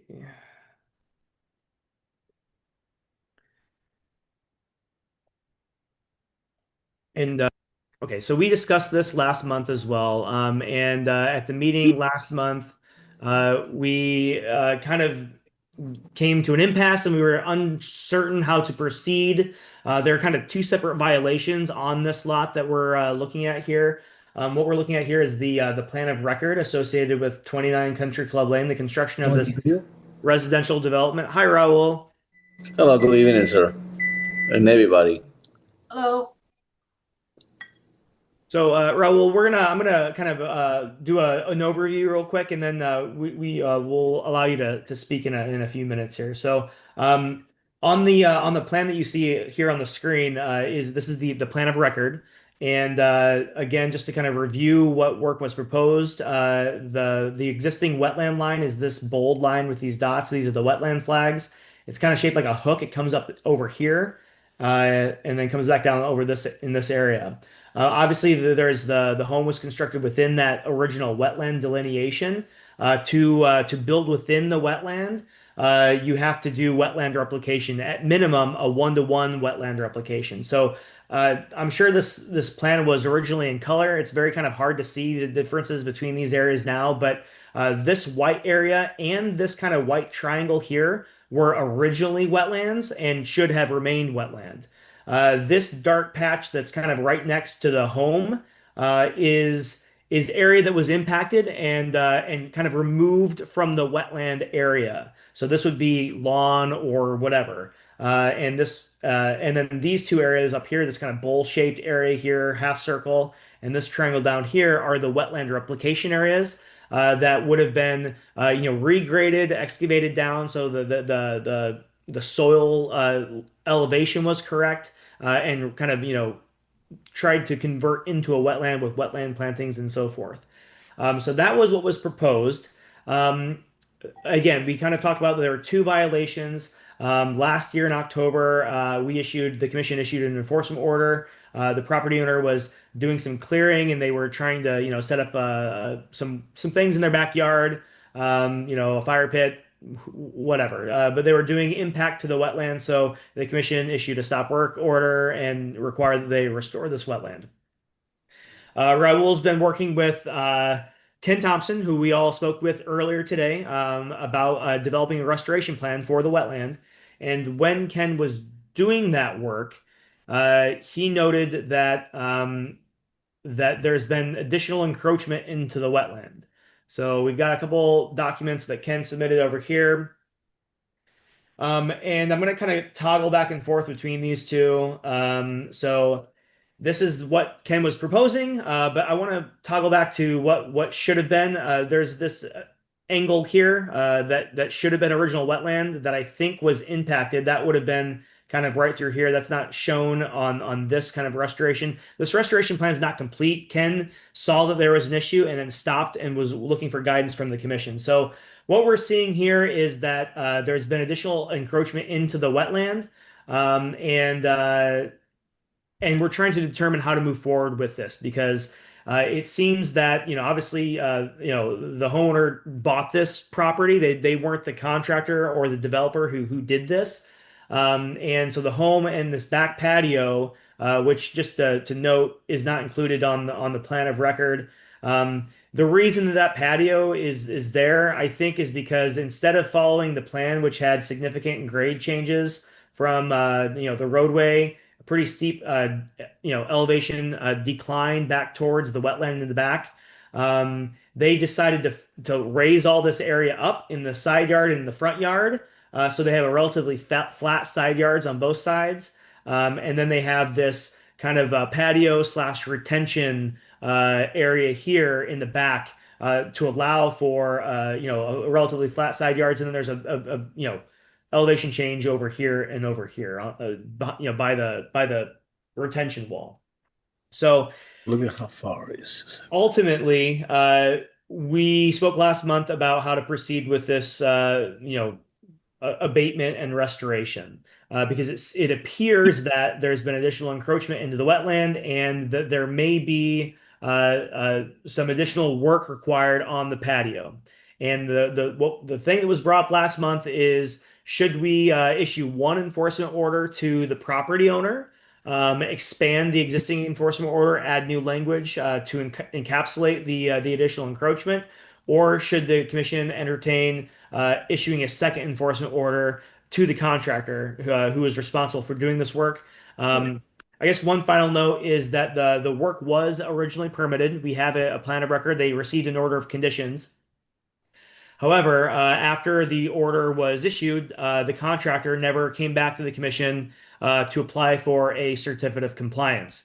And so the commission has never reviewed this and never signed off on the work that was ultimately done, the home construction, before the current property owner purchased the property. So that's kind of where we stood last month. In the meantime, since last month, I reached out to Mass DEP, had a very lengthy conversation, not about this property in general, specifically, but just in general, when there are two violations, two different violators on the same property, how you can potentially, deal with that and the complications that can arise from that. And then I also spoke separately with the Brockton Law Department, who's ultimately going to be the group responsible for any sort of enforcement, for an enforcement order. So that's kind of where things stand. And so I have new recommendations. I sent an email to the commission 3 weeks ago or so, that kind of outlined those discussions. I can kind of summarize them now, but ultimately my recommendation remains the same, that we issue a single enforcement order to the current property owner, requiring the restoration of the wetland that impacts back here, and then also for them to file an after the fact notice of intent.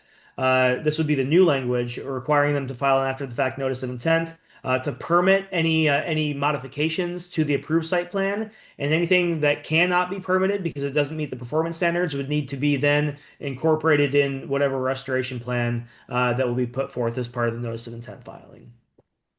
So that was because the other alternative, where you issue a second enforcement order to the contractor, it's a lot more complicated to enforce that. And ultimately, the recommendation from the law department was to stick with a single enforcement order. Those complications, very briefly, if we were to issue two separate enforcement orders, we've got the property owner on the call tonight with us. And they've been willing to work with the commission and have been, working to get this restoration plan developed for the back of the area. That's, of these two issues, is the easier one to address. If we issue a second enforcement order to the contractor, they're not likely to come over here and just start doing this work tomorrow. It's very likely that we'll have to compel compliance through the courts, and that might take time to make all that work out. And assuming we ultimately get that court order, we need to coordinate the property owner's restoration and the abatement work from the contractor, because it's very likely that some of this material, this porch, might have to be shrunk, and that's going to require heavy machinery back here. And that's going to have an impact to the wetland area. So if Raul, Mr. Alfonso here, has already done the restoration work, there's going to be impact from the construction that's required. It's just a lot more complicated to coordinate all of that and to make sure everyone's on the same page. Secondly, the commission cannot compel an entity that does not own this property to do work on this property. So all those things said, I think the easiest and best path forward is to issue a new enforcement order to the current property owner, requiring a notice of intent be submitted, documenting impacts, and so the commission can approve what can be approved, and remove what has to be removed to meet the performance standards. That's it for now.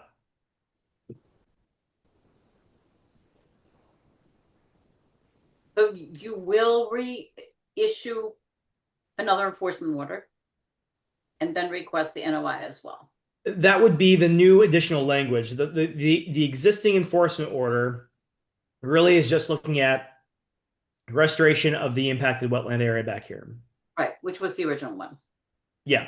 So we would be issuing a new enforcement order outlining basically through this process, we've discovered that there's been more impact that's unpermitted, and we're requiring that additional impact be mitigated by filing an after the fact notice of intent.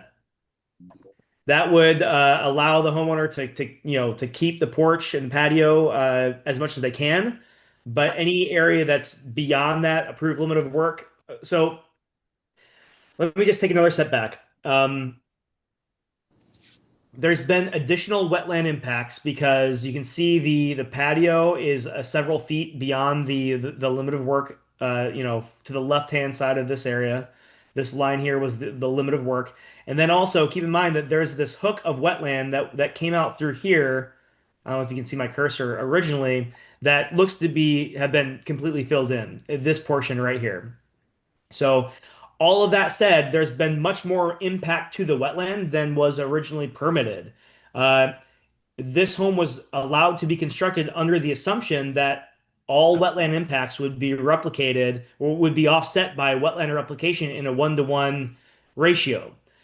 So when we increase the amount of wetland impact by this entire like triangle area and then another 3 feet along this entire area through here, there's a significant amount of wetland impact that's not been offset by this 1-to-1 restoration, which is required by the Wetlands Protection Act.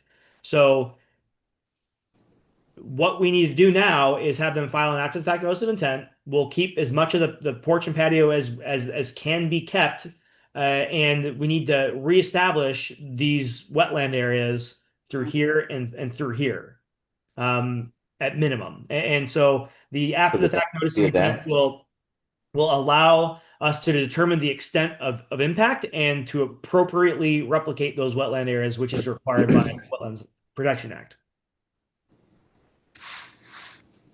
Mr. Alfonso, thank you for waiting. Good evening, ma'am. Oh, I don't have nothing. It's not too much to say, so let's just go by just waiting for the enforcement order to come, and we go forward for that.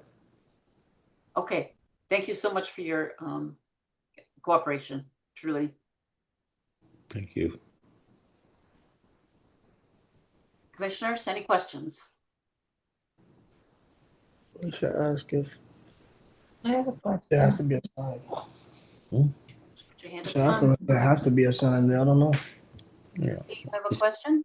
Yeah, my question is, at this point, with the plan as we're looking at it right now, where would the restoration plan have to be done in order to equal what's been done already?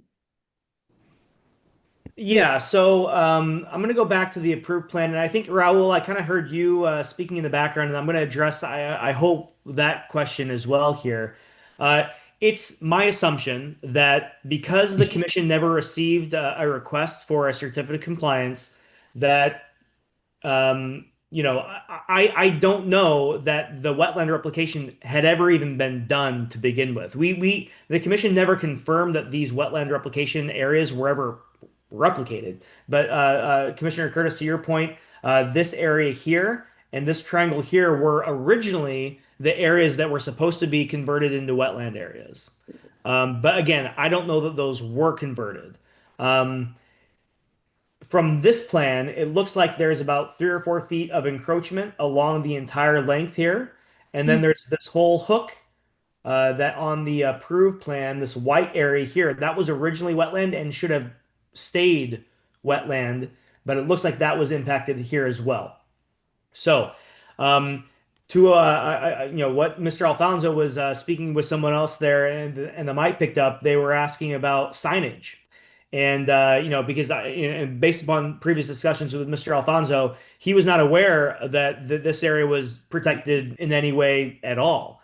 The original order of conditions does require that robust signage be installed along this area, but we don't know that that was ever even done because the contractor never came back to the commission and requested and received that certificate of compliance. So it's very plausible that the contractor came in, built the home, decided to not follow the grading that was approved, built this giant, raised patio back here, didn't install any signs to warn anybody that this area was a protected area that they couldn't touch, sold the lot, walked away, made their money, and now Mr. Alfonso is stuck with this issue.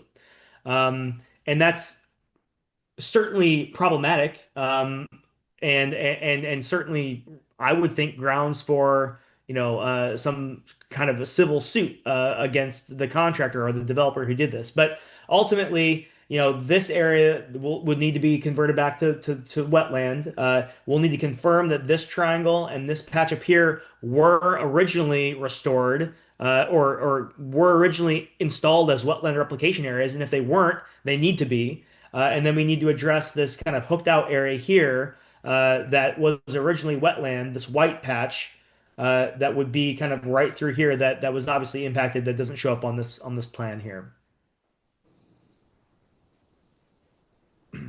Okay, thanks for clearing that up. I got another question. As a homeowner, is it his responsibility to check the property and make sure there's wetlands there? Because like you said, obviously he had no clue, especially when he was trying to just maintain it. And that's a part two question as well. How do you maintain that, or do we just leave it alone? Yeah, so two things. The first thing is when you go through the buying, purchasing the property, whatever attorney was handling that sale should have been able to find. So this parcel of property that is now named 29 Country Club Lane now has a street address associated with it, 29 Country Club Lane. When it was going through the permitting process, the address wasn't established yet, so it was permitted under a different name. Okay.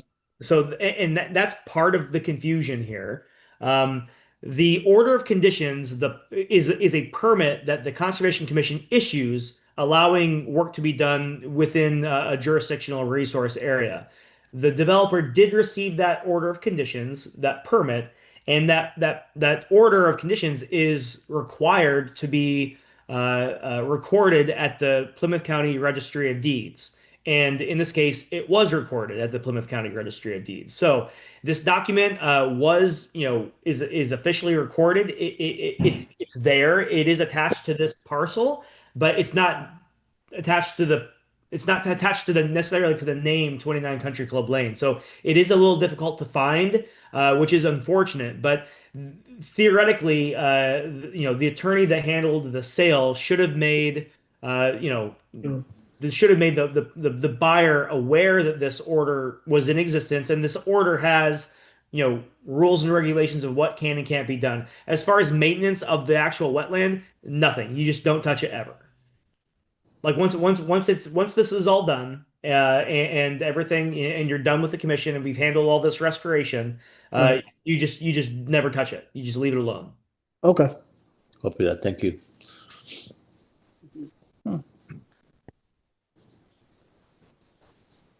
Will they be required to put conservation markers along the way? Yeah, and it's going to be a little different now because let me take I'm going to share some photos from the ground because you can't really see the elevation changes here super easily. Maybe I'll go back one. These are photos that were taken last year. I guess I don't have a ton. Let me go back.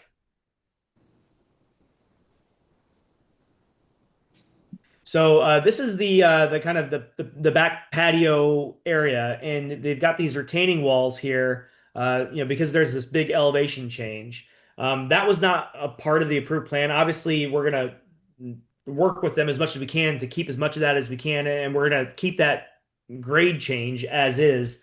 But yeah, the actual order of conditions did require very robust signage all the way across that wetland boundary. But again, the commission, we have no idea if that was ever even posted because the contractor never came back to the commission and requested that certificate of compliance, and the commission never signed off on this development after it was completed.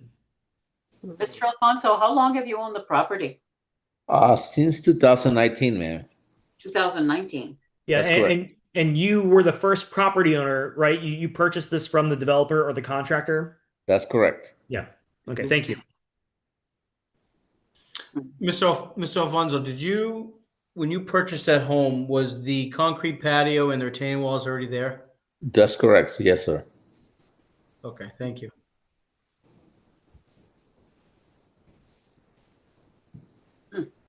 So I just I know that saddling the current owner with all of this is a lot, but I do think that they have legal recourse, I think, to seek damages that they will incur, like financial damages, by completing the restoration that the commission is going to require. So that's. I know it's a headache, but I think that they certainly have a case here, I think. Mm. So all of the elevation changes and everything, though, those would have been close to the resource areas too, right? Yeah, I mean, we've never received an as-built for this, but the original plan, had pretty significant, grade changes. I guess the original went from, 110 through here all the way up to 119. Yeah. I don't know, because it says that this is 119 there, 118, and then we don't have any additional like contour lines. So I don't know. I don't know what was I don't know what was really supposed to be here. I guess there's a retaining wall, top of wall here. So I guess that would have been a retaining wall on this side and a retaining wall on this side of the property. And I don't think those are in existence. I think this is fairly flat through here. But again, that wasn't really what I was looking at when I was out at the site. But that will all be kind of reviewed with that after the fact notice of intent. Obviously, we're going to try to keep as much of this in place as we can, right? At this point, it's been in place for years, since 2019. Really, we're looking at minimum requirements to get the absolute minimum requirement or minimum changes to make the one-to-one wetland replication work, which is the minimum required, right? That's I think the ultimate intention of the commission here. And so you'll be guiding Mr. Alfonso through the notice of intent process? Yeah, I mean, it's something that's going to require some engineering work. You're going to need to get a site plan, but that's a conversation that I can have with him, after the meeting. First step is issue a new enforcement order with that additional requirement, and then we'll address that over the subsequent months. So can we make a motion to issue a new enforcement order for 29 Country Club Lane? Of course, we'll need that. Yeah. Are you proposing that you would make that? Yes, I'm making that motion right now. Okay. I second that motion. Okay. And that new enforcement order will be additional impact to evaluate what additional impact has. Yeah, after the fact in So basically, the new enforcement order is going to highlight, there's going to be a facts and law. So I'm gonna outline this whole process and cover all this information that we've covered tonight. And then the new requirement is going to be that Mr. Alfonso, the property owner, file an after the fact notice of intent to permit all unapproved work on the site. And that's all work that can be permitted.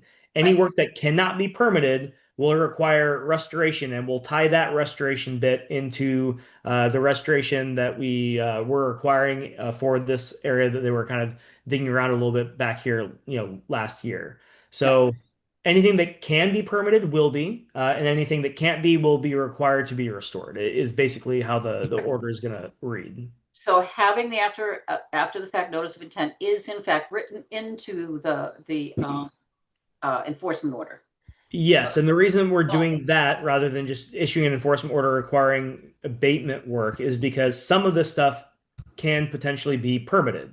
Right. You can have a patio in your backyard as long as it's not in the wetland. So, I think the intent from the commission, at least my thought is, leave as much in place that's there now as we can, and but we have to we legally have to require that one-to-one wetland replication at a minimum. I want to make sure we don't need two motions, a single motion with the enforcement order that includes the after the fact notice of intent.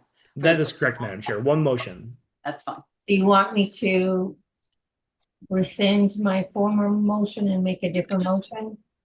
Just adapt it. Okay, so motion is to reissue an enforcement order on 29 Country Club Lane. They need to submit a notice of intent and a restoration plan. Is that correct? Yeah, that's the gist of it. Mhm. Okay, So it's issuing a new enforcement order rather than a reissue, right?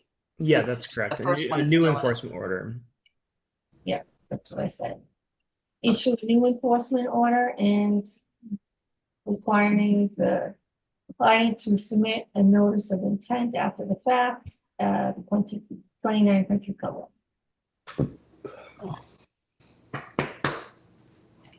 Second, oh, Lily, you have a question before the second? Yes, I just wanted to, I guess this will probably come up well, it is gonna happen, the, restoration part, but I guess when we do the restoration part, we'll just have to also, I guess when we're doing that, make sure that, like, it's happened before, like, if things have to get taken out, like, make sure that happens first before they start doing any plantings that way, like you said, Right. yeah.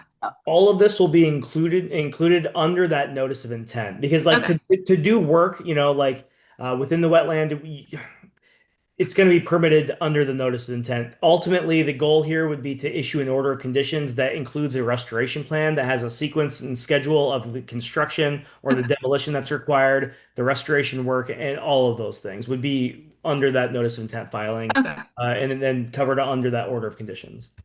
Okay. So I second the motion to issue a new enforcement order that has that after the fact NOI bit. Okay. Motion's been made and seconded. Roll call vote. Curtis, I. Green, aye. Talbot, aye. Where's I? Leon, I. Okay. Motion carries. Mr. Alfonso, sorry this has happened to you. Aye.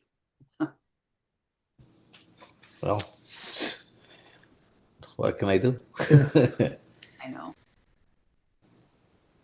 It is a beautiful area. Country Club Lane is lovely. Unfortunately, my house is not, it won't be. No.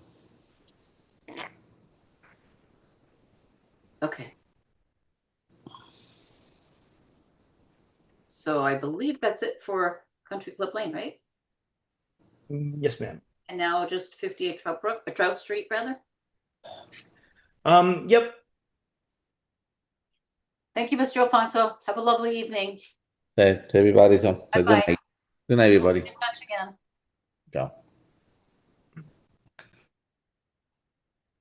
All right, moving on to 58 Trout Street. I was reviewing the minutes actually for 29 Country Club Lane. I was trying to find evidence that someone had applied for a certificate of compliance. So I went back through all the meeting minutes from 2018 until 2022 when I started on the commission or as the agent to look for that request for certificate of compliance. And as I was reviewing those minutes, I stumbled across this issue here at 58 Trout Street. Interesting.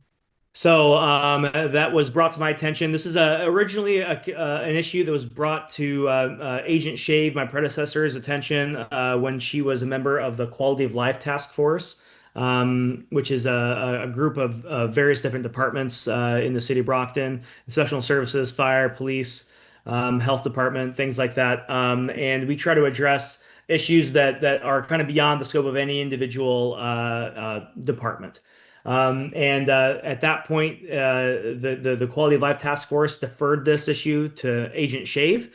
And back in 2022, the commission voted to issue an enforcement order, and we'll go into what the violation is in a moment. So this enforcement order was originally issued on July 25, 2022.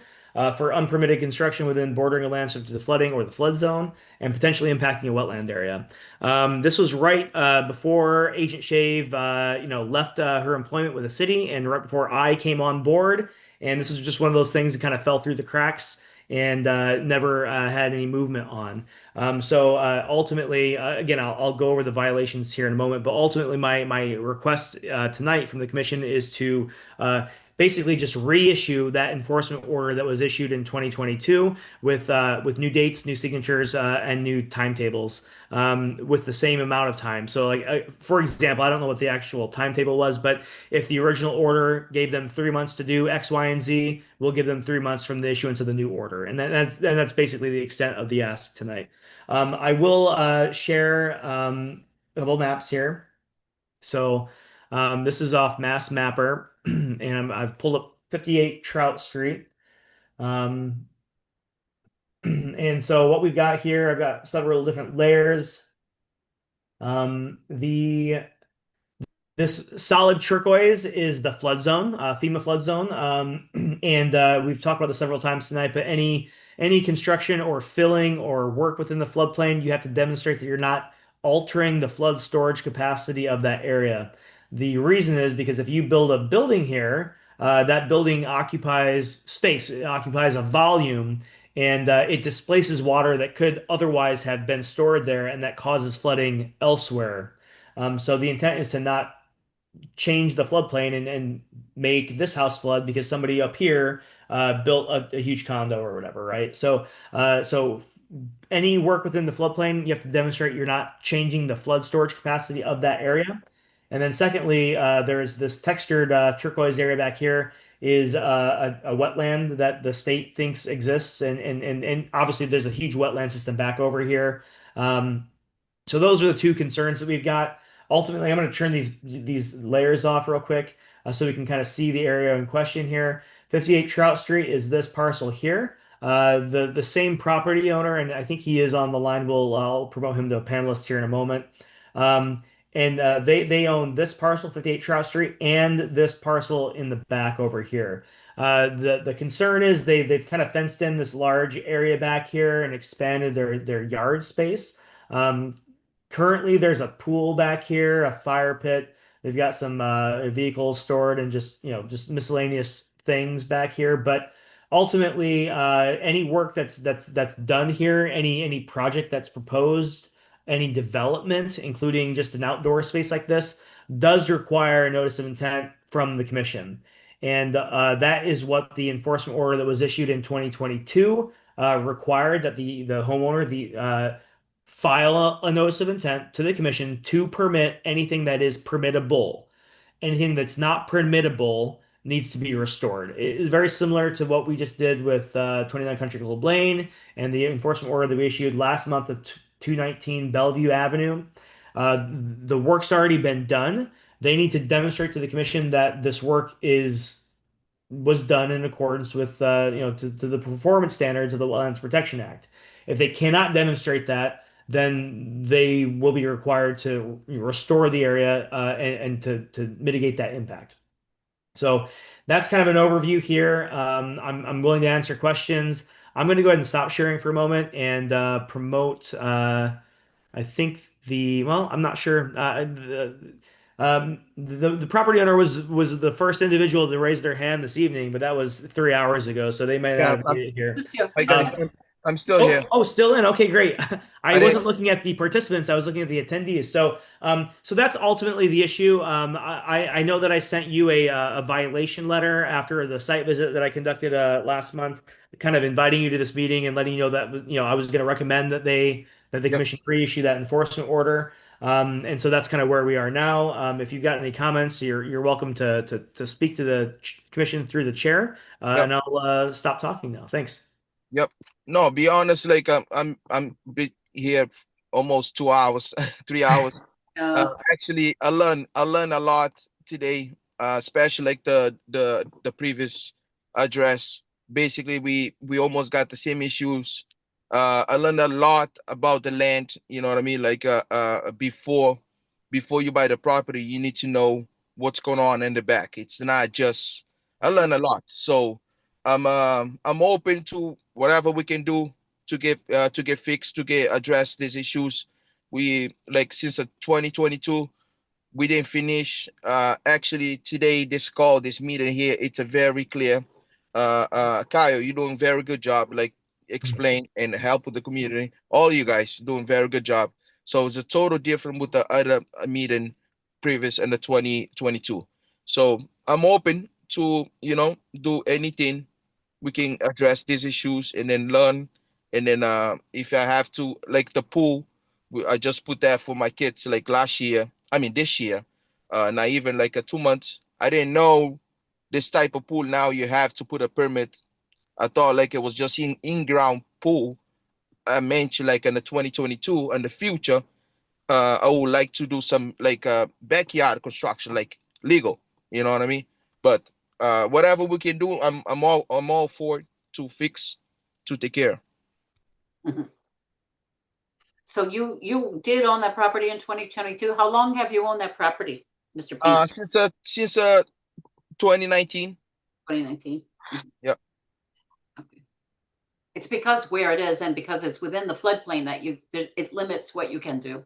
Yes, yes, yes, yes. I was, like I said, I had some issues, like even like the people try to explain to me like what's this, what's that, but thank God, like you guys, Kyle, and then Jason from building department is being explained to me like what, you know what I mean, all this stuff, all this steps, so we can work all together. Mhm. Yeah, it's confusing. It is total confused. Oh my God. Yeah, yeah. I own the property. I should do what I can wherever I want, right? Yeah, it's not simple. Yeah. Commissioners, any questions or comments or?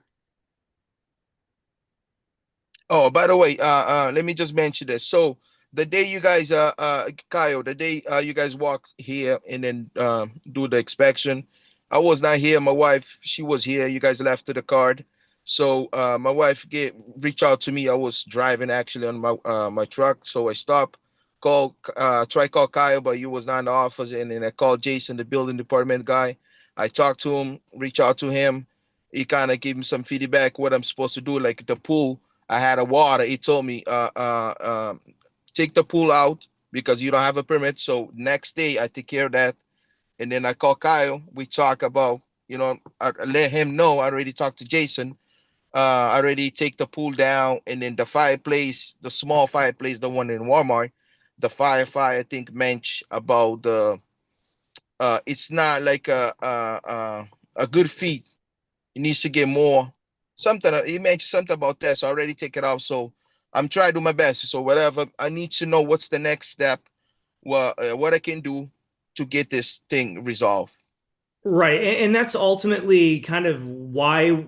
So, yes, just to clarify, it wasn't just me that was at the site, right? We had people from Yes, the building yes. department and the fire, and they also noted other violations. The pool wasn't properly secured and didn't have the permit and all these things. But ultimately, the first step in addressing all of those things is to determine with the commission, the Conservation Commission, Yes. what we can even do with that land back there. And if it turns out that nothing can be done, well, then, whether or not you have a building permit or a pool permit is kind of not really relevant because you can't have the pool there anyway. So that's kind of why we're doing this to begin with. And I'm not saying that's the case. What we're doing with the commission is going to require is that you just show that what you want to do and what you have done there is fine to do. And if it's not, Okay.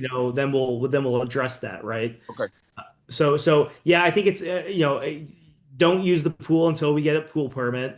That's a liability. Yeah. No. No. No. That's out. That's completely out. Like Right. And next then day. you're right. And so at this point, just kind of don't really utilize the space back there. I mean, and until we get this sorted out, and then hopefully at the end of this, you'll have a usable space back there, and the commission will be happy with if restoration is required, and we can just move on with all of our Yep. lives, right?